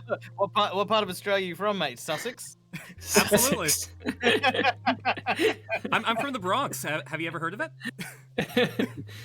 I mean, they're gonna I speak with this flawless Australian accent. That's what they're gonna speak with. Yeah. Okay. Flawless. Are they? I mean, they're in the middle of their life. Are they going to be a bit more Ooh, gruff? Or ow. are they going to Stop be? doing that with the elbow. Oh, Stop it. Oh, that's a. Are you Michael Oh, Jacksoning it?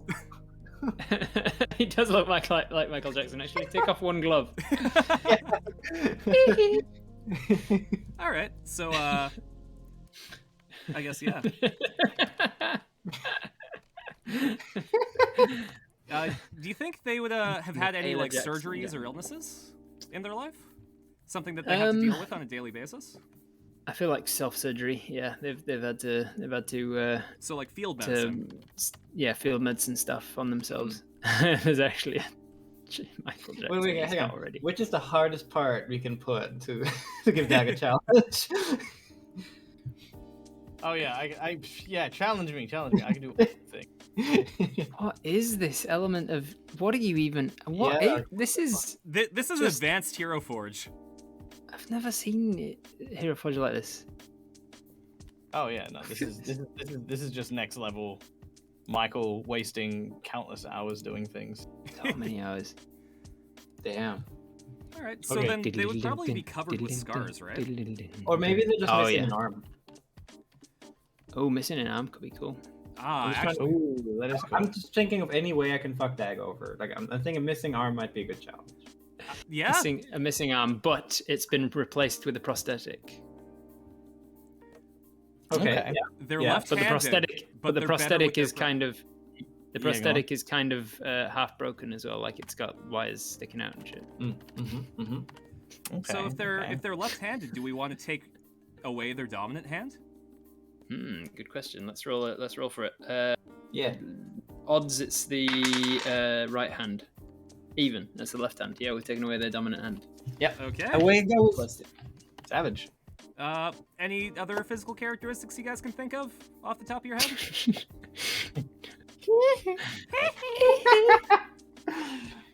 Physical characteristics. Like Keep their teeth pretty sharp Okay. for biting.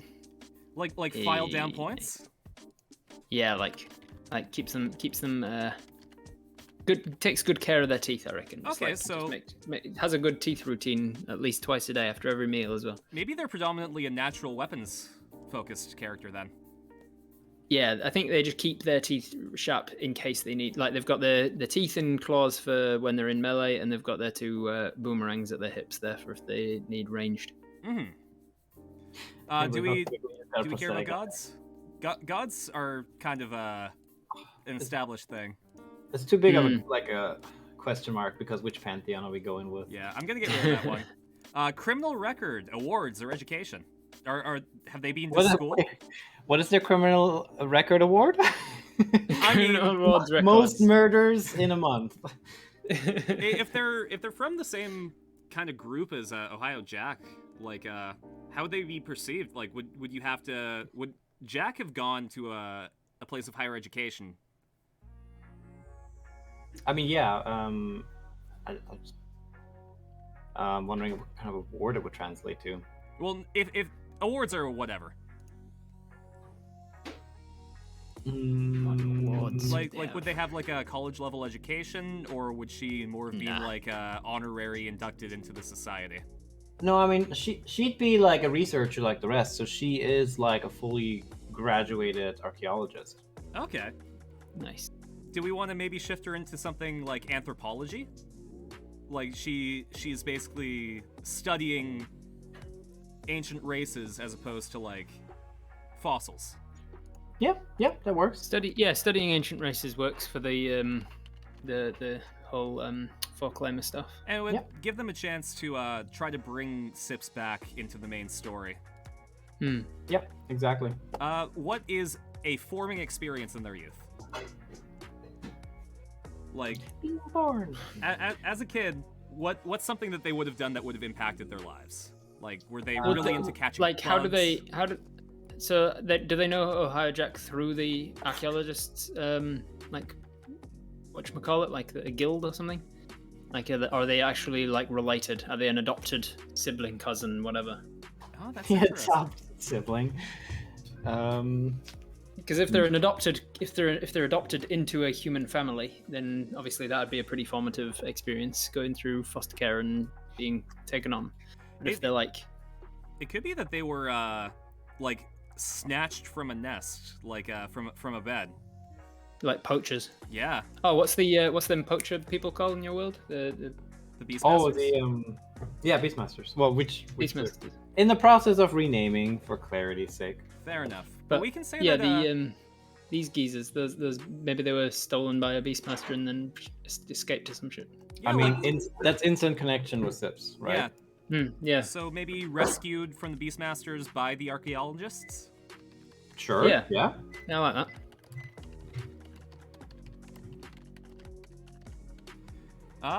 Where's the wires sticking out of the arm, mate? I said it was a broken prosthetic. Yeah, this is functioning. It's not broken. Do we care about love?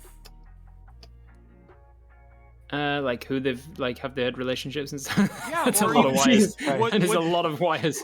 Like It's now on fire. That's it. It's so broken. It's so broken. It's on just fire. on fire. Rip. Okay, I respect that. destroyed. I mean, maybe we could work that in. Maybe Um, they're you know what? prosthetic. Maybe they're a Hexblade Warlock. Maybe for love, we will just say epic. Oh, Epic like love. renowned. Yeah, renowned. There you go. Do they have any people that they admire and hate? Themselves. Ooh, a self-loathing crocodile. Also love.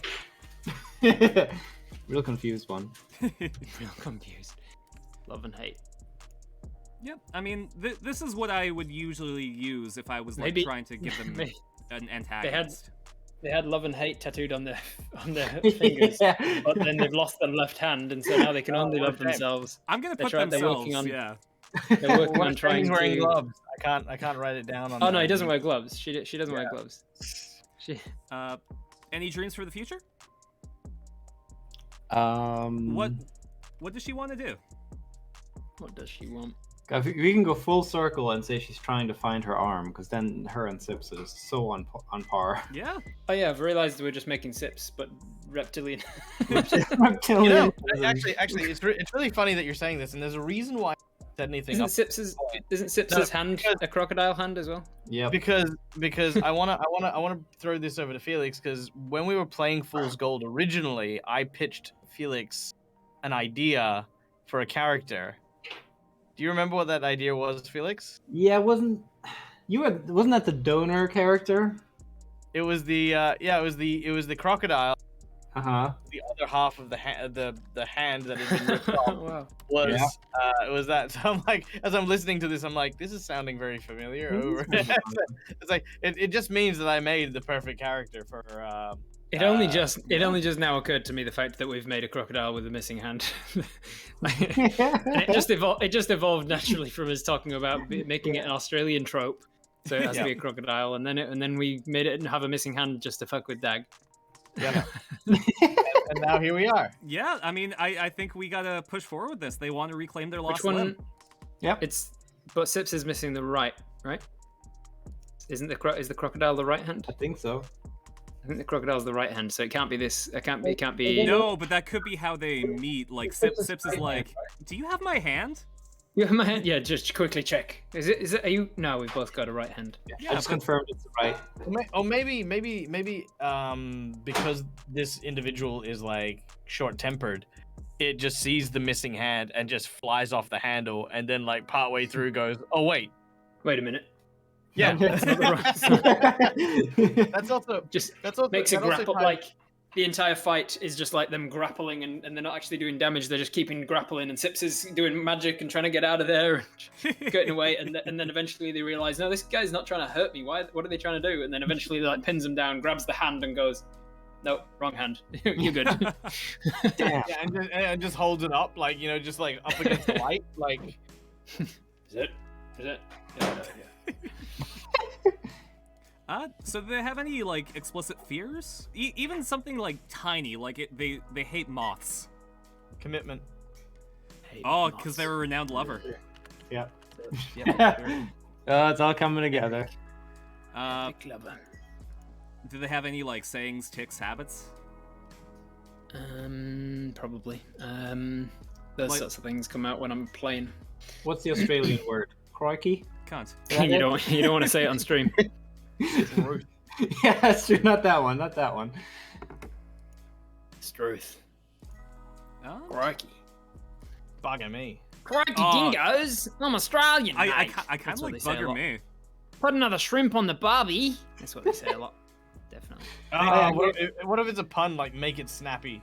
Oh, Okay. You know what I mean? Go full anime on it. Like every Make it time snappy. it's like, hey, I'm looking for information. You better give me what I want and make it snappy. and they think that's threatening, but everyone's just laughing under Everyone's their breath. laughing at like, oh yeah, good Yeah. one. Any people that they would know? Any relationships? Too many. Yes, yeah. Uh, Everybody in the guild, obviously the archaeologists and Ohio Jack and that. And then the what was her name? The lady with the hands. Kinora. Kinora. Yeah, probably have had some sort of a run-in with Kinora. No The problem. longest time I used to just call her quinoa. Quinoa. I mean, we used to as Quinoa. well. Any family, or do they just not know? I don't reckon. Yeah, I don't know. What do you guys think? I kind of like the idea that they don't know if they have family. Like, they don't necessarily, they haven't been looking for them, but because of that information's not there. They assume that they do. They're like, yeah, I mean, I've probably got family somewhere, but I came from somewhere. who knows? They haven't called me. Any problem relationships, or, are they doing fine now that they've established themselves? I don't think they go much beyond one night stands, so probably not. Fair enough. Damn. Employment, schooling, I think There we we've established already. Yeah, we covered that. Economic status, hermit, nomad. Doing fine, but living Yeah. sort of hand to mouth, but Enough coin never to get really around. worries. Yeah. She can handle herself in the wilderness really easily, so she can always she's never at risk of worrying where she's gonna get a meal, because if she's hungry and there's nowhere to buy it and she don't have food, she can go out and find something. But she's just she lives hand to mouth, has no need for too much money. Google almost tried to tell me that you don't spell paycheck with a Q. Paycheckwa. Any pets or plants? Pets or plants? I remember Maybe I like a did bird, maybe like one of those symbiotic birds that comes and pecks at the scales of crocodiles. Oh yeah. And Oh, It that'd just be has a little twittery bird that comes down, lands on the shoulder and stuff. Not necessarily like a familiar, doesn't have any bond with it per se, but it's always around. completely unaware of it. It's always there. It even participates in the fight, completely unaware of it. I like that. all right. What's your personality going to be like? Cheerful, gloomy, humorous, violent, active, sociable, virtuous, expressive. What's distinctive about them? What's something that you can lean on if you don't know what they would do? It's so hard to put it in one word. Yeah. I mean,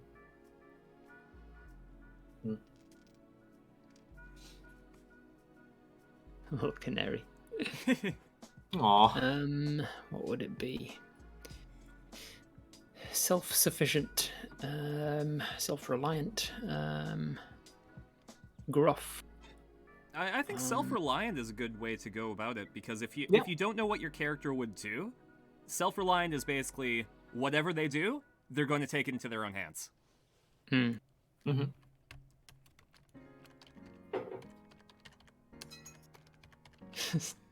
Dag's reluctance to just sit with one eye color instead of just being like, yeah, it's a bird, it has black eyes. Let's move on. It's like, no, I've got to try every color. Every color at least once. Aqua, bright real quick, blood red. I just want to say, Felix mentioned to me that he does have to leave pretty quickly, so just Yeah, I do have to boogie in like in a minute, but maybe we can speed run the last bit, or let's speed run the last bit, and then Dag, Rob, and I can do the actual stats. Sure, sounds good. Cool. Okay, special skills, fighting styles. Are they nimble? Like, are they going to be Dex character? Do they... I mean, we established that they're using their natural weapons and boomerangs. Maybe we should make them dexterous so that they have that ranged ability. I see Yeah, that. I reckon. Yeah, I reckon that's smart. Fast I fighter. don't know if you use your natural like claws as like finesse weapons in your game. Could you? Yeah. But yeah, then yeah, I'd focus on the dex probably. Okay, dex based, fast, natural weapons. Definitely not tanking strength or con, but No. focusing on dex for the main stat. What are her hobbies? I like the book that Dag put on her hip before. I kind of like the idea that she writes. Oh, maybe she's like a secret novelist. Like she goes under a pen name. Oh and yeah, every time yeah, she I goes like to that a actually. library, She puts likes one. to. She's got the dream of one day publishing a novel of her. I like that. Okay, so they like to write. Mm-hmm. Recreation? What do they like to do? They like to go to I mean, the spa was a big thing in Fool's Gold, so I think I was gonna say it's either spa or hunting. I would say. hunting in the spa? I reckon spa crocodiles like to just chill and just do nothing for hours. Yeah. So, Yeah, it fits. which is a form of hunting. So the spa is almost like hunting for them. It's just- she goes to the spa and just like waits. So likes and dislikes, we can boil down to something really simple. Well, what's her favorite thing to collect? What does she collect? And what's her least favorite thing to run into? What do anthropologists collect? Yeah, like maybe, you know, she's on a dig site, she finds like a signet ring, and she likes to keep them around to compare like the different royalty in different areas, or something like that. Yeah, kind of like that. Yeah. Okay. So I guess status symbols. Yeah, status symbols, symbols of a power and our authority. Mm-hmm. What does she hate to run into? Sips. Sips. Monkeys. Monkeys with macaques. crocodiles. He hates macaques. Well, I think that would actually be kind of interesting because I mean, because going back to the idea of this being a backup character for somebody from Sips's party who had perished. One of the, I think, important things about Sips's dynamic is that Sips was endeared by this party, you know, like by the group. Everyone kind of had their unique relationship with Sips based on like their history and stuff like that. And I think the difficulty that I think, at least as a, you know, I mean, maybe as a casual observer of only the limited amount of information available via the series, I would see Sips as being someone who would be very anti other people in my party. You are not these people. Yep. And I would love to see a dynamic where it's like, yeah, I'm not these fucking people. Shut the fuck up about it. Yeah. You know, so this person just simply does not like Sips. It's just like, yeah, you keep comparing me to people I've never met. You keep comparing me to dead folk. Not interested in it. I am me, and this is who I am. You know, because I imagine the strong kind of, especially confidence that seems to be exuding from this character to be kind of the prominent feature on it. In her regard, she probably never encountered someone like Sips who, again, has that kind of massive history with these people. Well, on top of that, the self-loathing too. I find that a lot of confident people just can't grasp somebody disliking themselves. Yeah. All right, we'll throw Sips in there. Yeah. And food, clothing, shelter. I would assume the shirt on her back. I was gonna say she's wearing full plate and samurai hat and God damn it. I mean, yeah, that we can just pull from what Dag's doing and skip this section because Yeah, that's That's what perfect. that's what she wears. That is perfect. She doesn't wear Spot doesn't on. wear anything she doesn't need. The lizard folk have the unarmored whatever. all right. Not that. Not that one. And finally, Yeah, just see, don't get me wrong. I love Hero Forge's hats, but on lizards they always covered the eyes like. Yeah, What? I don't understand why Hero Forge has not introduced a move the hat option. Yeah, Why just- is it not like you can move everything else? You can adjust in all 3 dimensions and twist it in all 3 dimensions for like the things on the hips, the hand, the wrists, everything. But the hats just you can't move them. Let me allow and them they to move stretch- back and they- so I can see their eyes. God damn. all right. And finally, any other habits that we want to add? Habits. I've got keeping teeth sharp on there because that's a habit that we Yeah. discussed. Sharpens and Is- down on short rests and stuff. Is that a habit or is it a? Is that just It's basic kinda- hygiene? Yeah, because it is kind of like a. They'll do it absent-mindedly, I reckon. Yeah. You reckon? So yeah. Oh yeah, like when they're thinking, just kind of Yeah. like digging their claws in. Yeah, I can see. Mhm. Scratching. They've got like a pocket file or whatever, and they'll just kind of like absent-mindedly be scratching at the teeth while they're thinking. It could be that they also like calling out faults too, like when they see them. Like they're Too kind honest. of impolite. Yeah. Just blunt. I like that. Yeah, could see that. All right. Well, that's the character history, and I think from this we can derive what class they are, where they would allocate their stats, what their background is. So, you're dismissed, They're Felix. They're definitely a wizard. Dismissed. Definitely a warlock. Thank you very much, I would Felix, love- for hanging out with us. I appreciate you coming onto the show. I mean, it was a lot of fun. Thanks for having me. Sorry I had to, bow out a little bit early. Oh, but, good. Nice to talk to you guys again. Yeah, Absolutely. good to Always see you great seeing again. you, Felix. See ya. Have a good Bye. rest of your day. Bye. Later. Bye. You too. And then the thing went. Cameras all broke. But, Yep. and Now I got to do now. this. Kaplow. So I guess while I fix this up, based on the information that we've ascertained, what do we want their class to be? The ones that jump to mind for me are Ranger, Fighter, Barbarian is possible, but it doesn't feel quite right. Mm-hmm. Druid, maybe. Druid maybe. I think the wild shape doesn't fully fit. Well, Plus- does the wild shape need to be a feature of all the druid builds? It is a feature of all the Druids builds, but it doesn't need to be because there are options now, especially with Tasha's subclasses. You can be a type of Druid and have your wild shape be to summon a familiar, for instance, which could be their little Twitty bird. Yeah, we but could we use- kind could of use- established that she ignores the bird, though.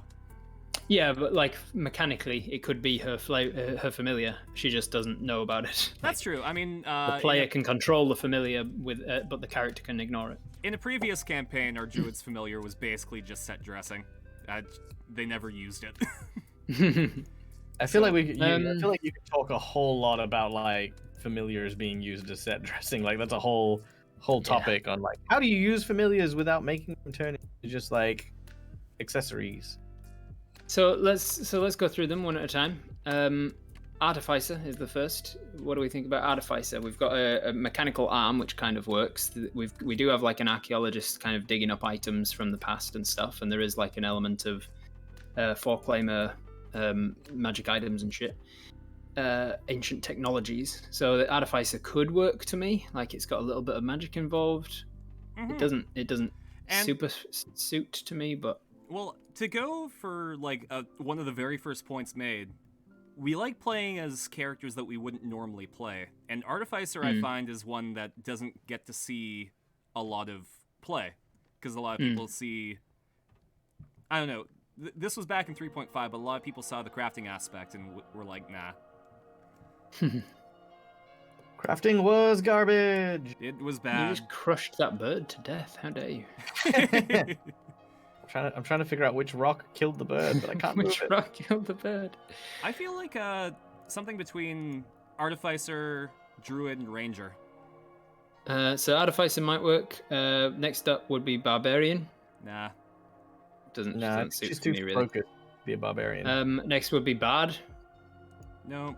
She's a... Bard doesn't seem to work. Yeah. Doesn't have to be music to be a bard, but there's nothing really performative that much about her. She's not like an orator or anything. Next will be Cleric. Any kind of a Cleric.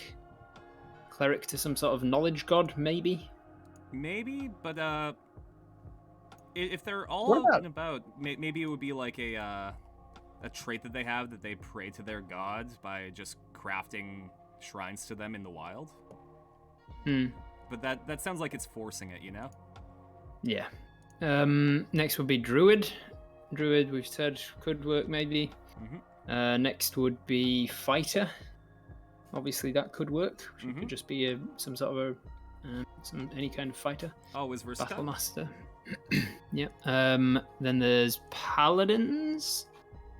Sorry, Monks would be next. Monk could take advantage of the natural attacks. Yeah, the natural claws and the bite and stuff could be. Monk feels a little too martial arty. It doesn't like. I don't know. Monk doesn't seem. We're gonna make a dex. So Monk's a possibility, but it doesn't like immediately tick the boxes She's for me not as a much teenage as or a a mutant, fighter or so- ranger. Then we've got Paladin. Yeah, Not really. Paladin feels Ranger. like something that she'd multi-class Ranger. into, maybe. Yeah, Ranger definitely works for me with her being like an outlandy kind of background and able to survive on their own. She would like have some favored terrains and know a bit about tracking people and stuff. Then there's Rogue. Rogue doesn't really work for me. Nope. Not the personality. Then there's Sorcerer. Sorcerer Well, could no- work. We could give her the draconic ancestry kind of sorcery. Well, touching on the rogue super quick. The idea of like an ambush predator could also be kind of cool if we look at it from like the attack, like surprise attack specialist kind of thing. I think we can make that work, and like if we're treating the natural weapons as dex-based weapons, there's There's the sneak attack there. yeah. I think we should keep that one Yeah, on the okay, table. so don't dismiss Rogue. Cool. So then we've got Sorcerer. As you said, with the draconic ancestry that could be really interesting and kind of tie her in as being desirable for her arm. But I don't think it's as strong as some of the ones that have popped up. No. And then there's Warlock.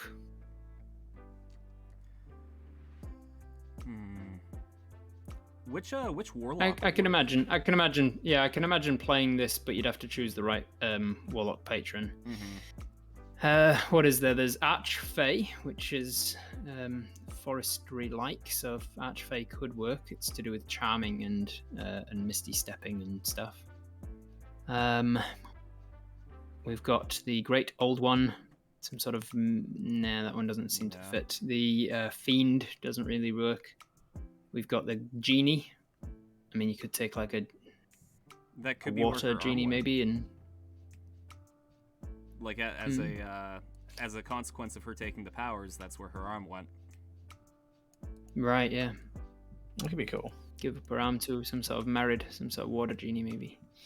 Then we've got what other warlocks are there? There's a celestial, like some sort of angelic warlock.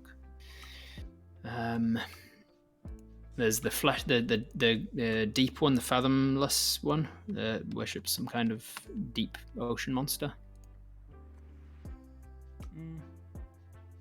I don't know. Warlock's not really doing it for me. I think really standing out. I think we could probably flavor it, but none of the mechanics of those things are really hitting it for me. So then we go Wizard. Wizard's the last one. And we've already got. There's also Blood Hunter, which is a. Is Sips a wizard? Is that? Sorry. Is that the class? Sips is a warlock, so I was kind of thinking maybe like, if we're having them oppose each other, either we really lean into the magic or we lean away from it. Yeah. I'm leaning definitely towards this being a martial. To be honest, I'd say ranger or fighter. To be honest, maybe monk or rogue. I think I'd lean toward. I think I'm leaning something towards about druids not working for me. Yeah, I think I'm leaning towards either the ranger or the artificer, only because I kind of like the idea of the tie of the artificer to Zanu. Right. Yeah. And I think that could kind of be really nice if that were, if it was played around with this, just like the artificing is in part cool.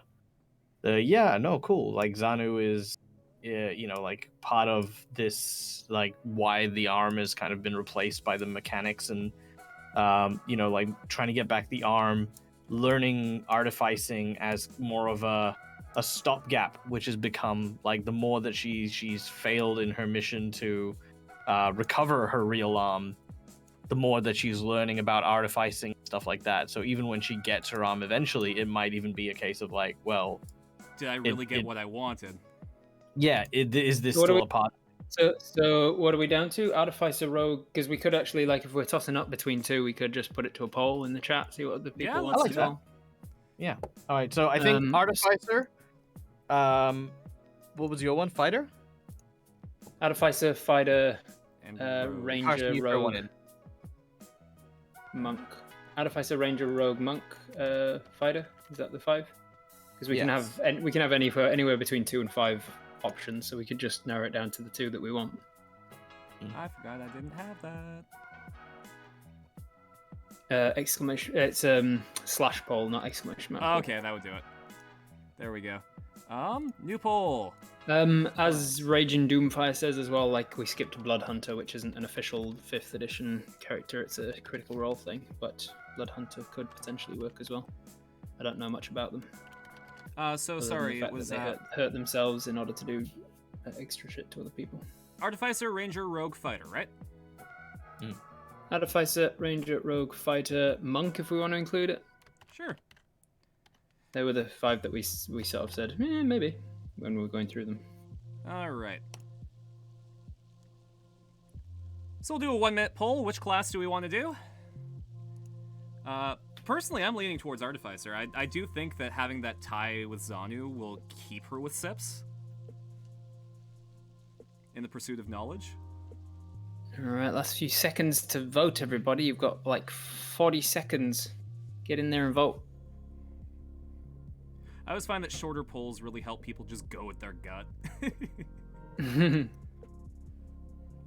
I try to do 2-minute polls as my shortest, just because a lot of people have lag, or they're like in the middle of washing their hands or something, and they're like, okay, I can't get to my phone. Fair enough, yeah. Yeah, I do the same. I mean, I'm gonna start thinking about that if I get a bigger audience, because if you have like 10 viewers, then 1 minute's not too bad. It's a quarter magic class, so it's not quite in Sips territory. Yeah, as a connection, right. they can appreciate magic. Yeah, 64% of the audience agree. Artificer. All right, let's go with Artificer. So she's an Artificer, mate. Yep. Artificer. Mechanical arm. She's probably made it herself or tinkered with it. Built differently. She likes to write in her downtime. Writing a novel, working on a novel. Doesn't want people to see it until it's ready. Good hunter. Keeps her teeth sharp. I also like the idea that every time she's in town, she slips a copy of her novel inside the library. But that's so sad. It's like the fact, no, not because she's slipping it in, but because she has to keep slipping it in because it's clearly going somewhere. Yep. Like someone maybe she's optimistic because people are taking it. Yeah, maybe it's a point of pride. Every time she goes in, she's like, "Oh, it's been checked out." I mean, luckily, I'm taking a look at the backgrounds. Anthropologist is literally one of them, so let's throw that in. Boom. Oh, hell yeah. So proficiencies are insight and religion. Insight and religion. Okay, that makes sense. Insight and religion. Like koosh balls around her wrists, mate. Yep. Why's she got? Well, I was originally hair trying to go ties. for wires. I was trying to go for wires. Closest thing. You get a nod, okay? The nod to the wires. She's wearing hair ties around her wrists. She don't even have hair. It's a fashion Well, statement. that's maybe that's me. Yeah, maybe that's why she wants. Like, you know, it's the one thing I have to make me feel pretty, okay? It's off, mate. All right. Someone Sometimes calls her a out on it. girl needs a little color. She gets called out on it. Wears it as a headband. She doesn't have hair to tie into a scrunchie, so she just wears it on her wrist because she got given to it, and she just doesn't know what it's for. She's got that little sentimentality because she like saved a kid from a well or something, and that's all the kid gave her. Oh, see that? I like that. You know what? Let's throw the scrunchie into treasures. Done. Scrunchy. She's got a scrunchie. Scrunchie from saving a kid. I love that Dread's still represented on screen, by the way. Absolutely. He was invited, therefore he gets representation. Yep. Easiest stream he's ever been a part of. Exactly. Yeah. Alignment? How does Felix run alignments? I mean, you basically pick what you are, and if you don't roleplay it the way that he thinks of it, he shifts you. Yeah, that's the same as I do it. So she's probably I'd say neutral good. Neutral good sounds about right. neutral good. Neutral good. Yeah. I mean, I don't see her. I mean, I see her breaking rules to kind of get stuff done, and I definitely neutral don't see her as just being quite like whimsical. Is not quite the right word. Mm-hmm. But I don't see this her doing like evil and trying to stop Zanu and get the arm back. None of that's really bordering on like evil. I think it's just their nature to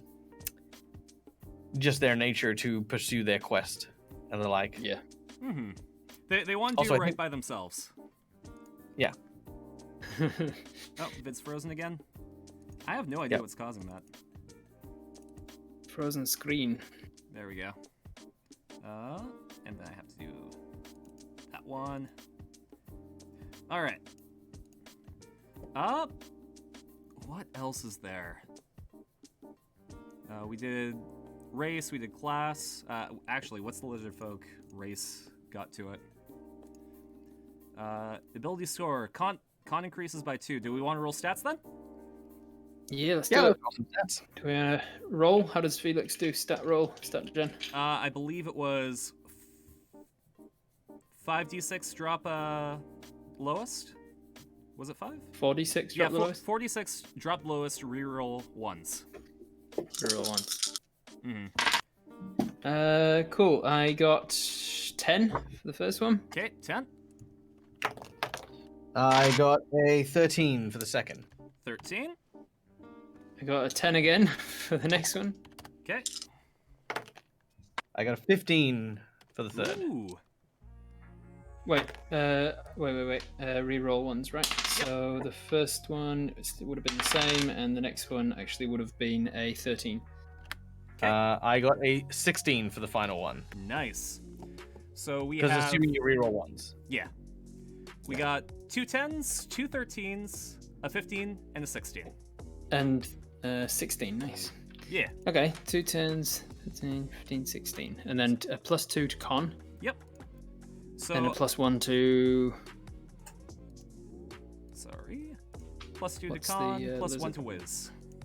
Wisdom, alright. I would assume that she's street smart. Artificers need a decent intelligence. We also need a decent dexterity. So 16 dex, 15 whiz. Does that... Sorry, 16 dex, 15 int. Does that sound right? 15 int won't be that useful for us with the lack of +1s and stuff.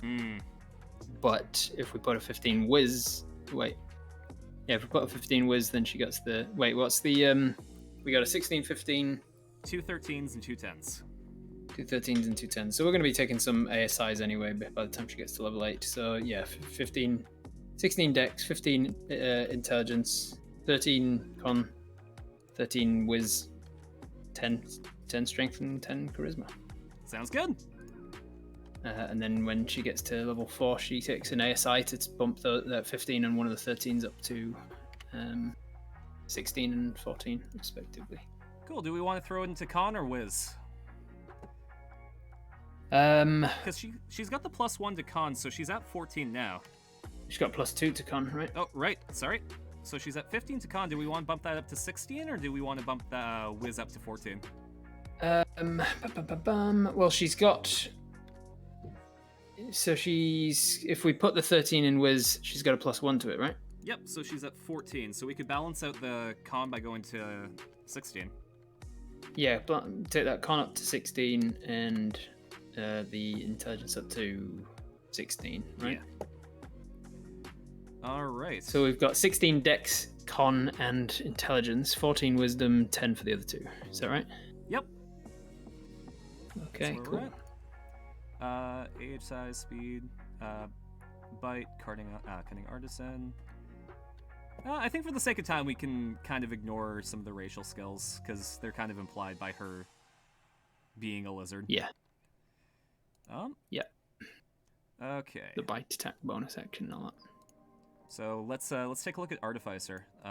She's gonna be at level 8. So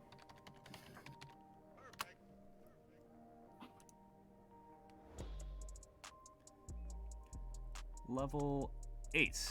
6 infusions known. Where are you? Other table that I need. Proficiency bonus +3.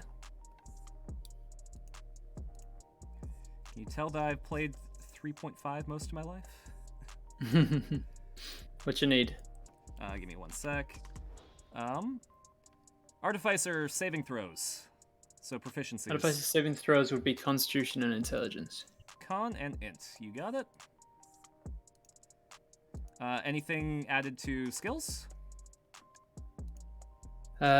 Not as I mean, you get to choose from 2. You get to choose 2 from a list, I think. Okay, so Arcana, History. Arcana's probably wise because she's an artificer, so she knows about magic. Mm-hmm. And History because she's an anthropologist. There we go. Arcana, History. There we go. We filled out basically the entire... I don't know, do you play flaws, bonds, ideals, and personality traits as like something that you take into account, or just something implied by backstory? I think it's important to write stuff in those boxes, even if you don't take it as given from the book or the backstory or whatever. I think it's important to have something there to remind yourself from an acting perspective, like, what's my ideal for this character? What is something that they hold dear to themselves? What is something they're willing to die for? For sure. What is something that screws them up? And it's a nice sort of small space that you can put prompts in just to click your memory as opposed to fill it out so you have to read it every time. Yeah, for sure. All right, so self-reliant. Sorry, she's self-reliant, and I think that's what we put. Ideals.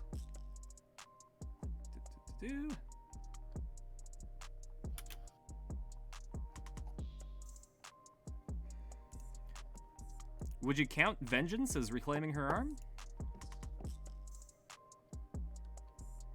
I wouldn't count that as vengeance, really. I mean, to exact revenge for it. Yeah, she needs it back, but she doesn't necessarily want to kill the people who took it or anything. All right, so maybe then just pursuit of knowledge. Pursuit of knowledge, yeah, I like that. Bonds, just archaeologists.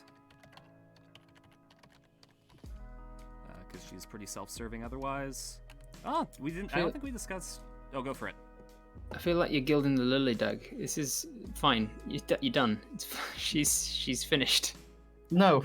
She was finished about 20 minutes ago. Yeah, you're right.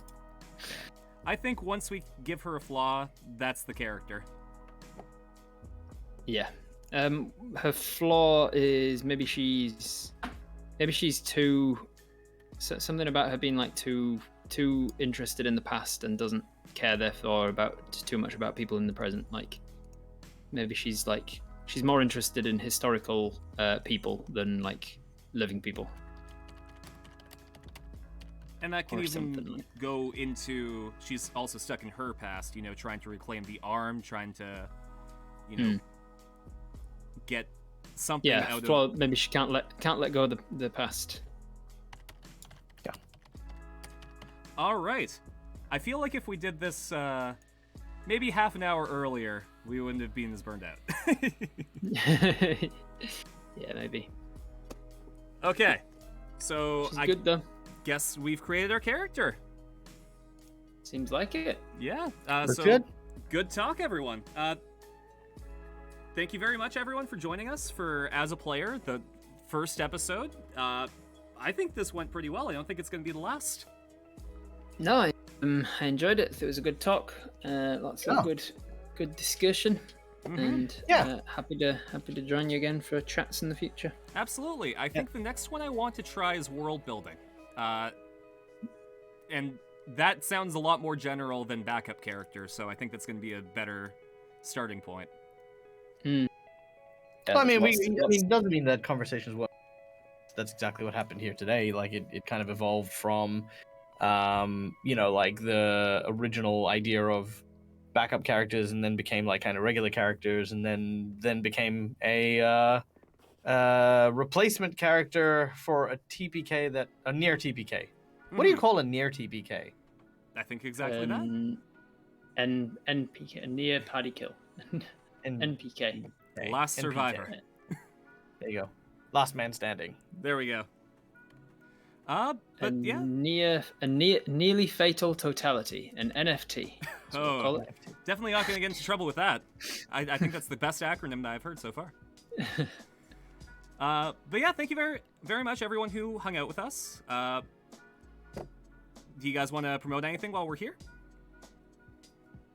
Check out Robert Hartley GM down there, and you see me doing Dungeons and Dragons full time. And also check out the Kickstarter currently for Viva La Dirt League's brand new studio.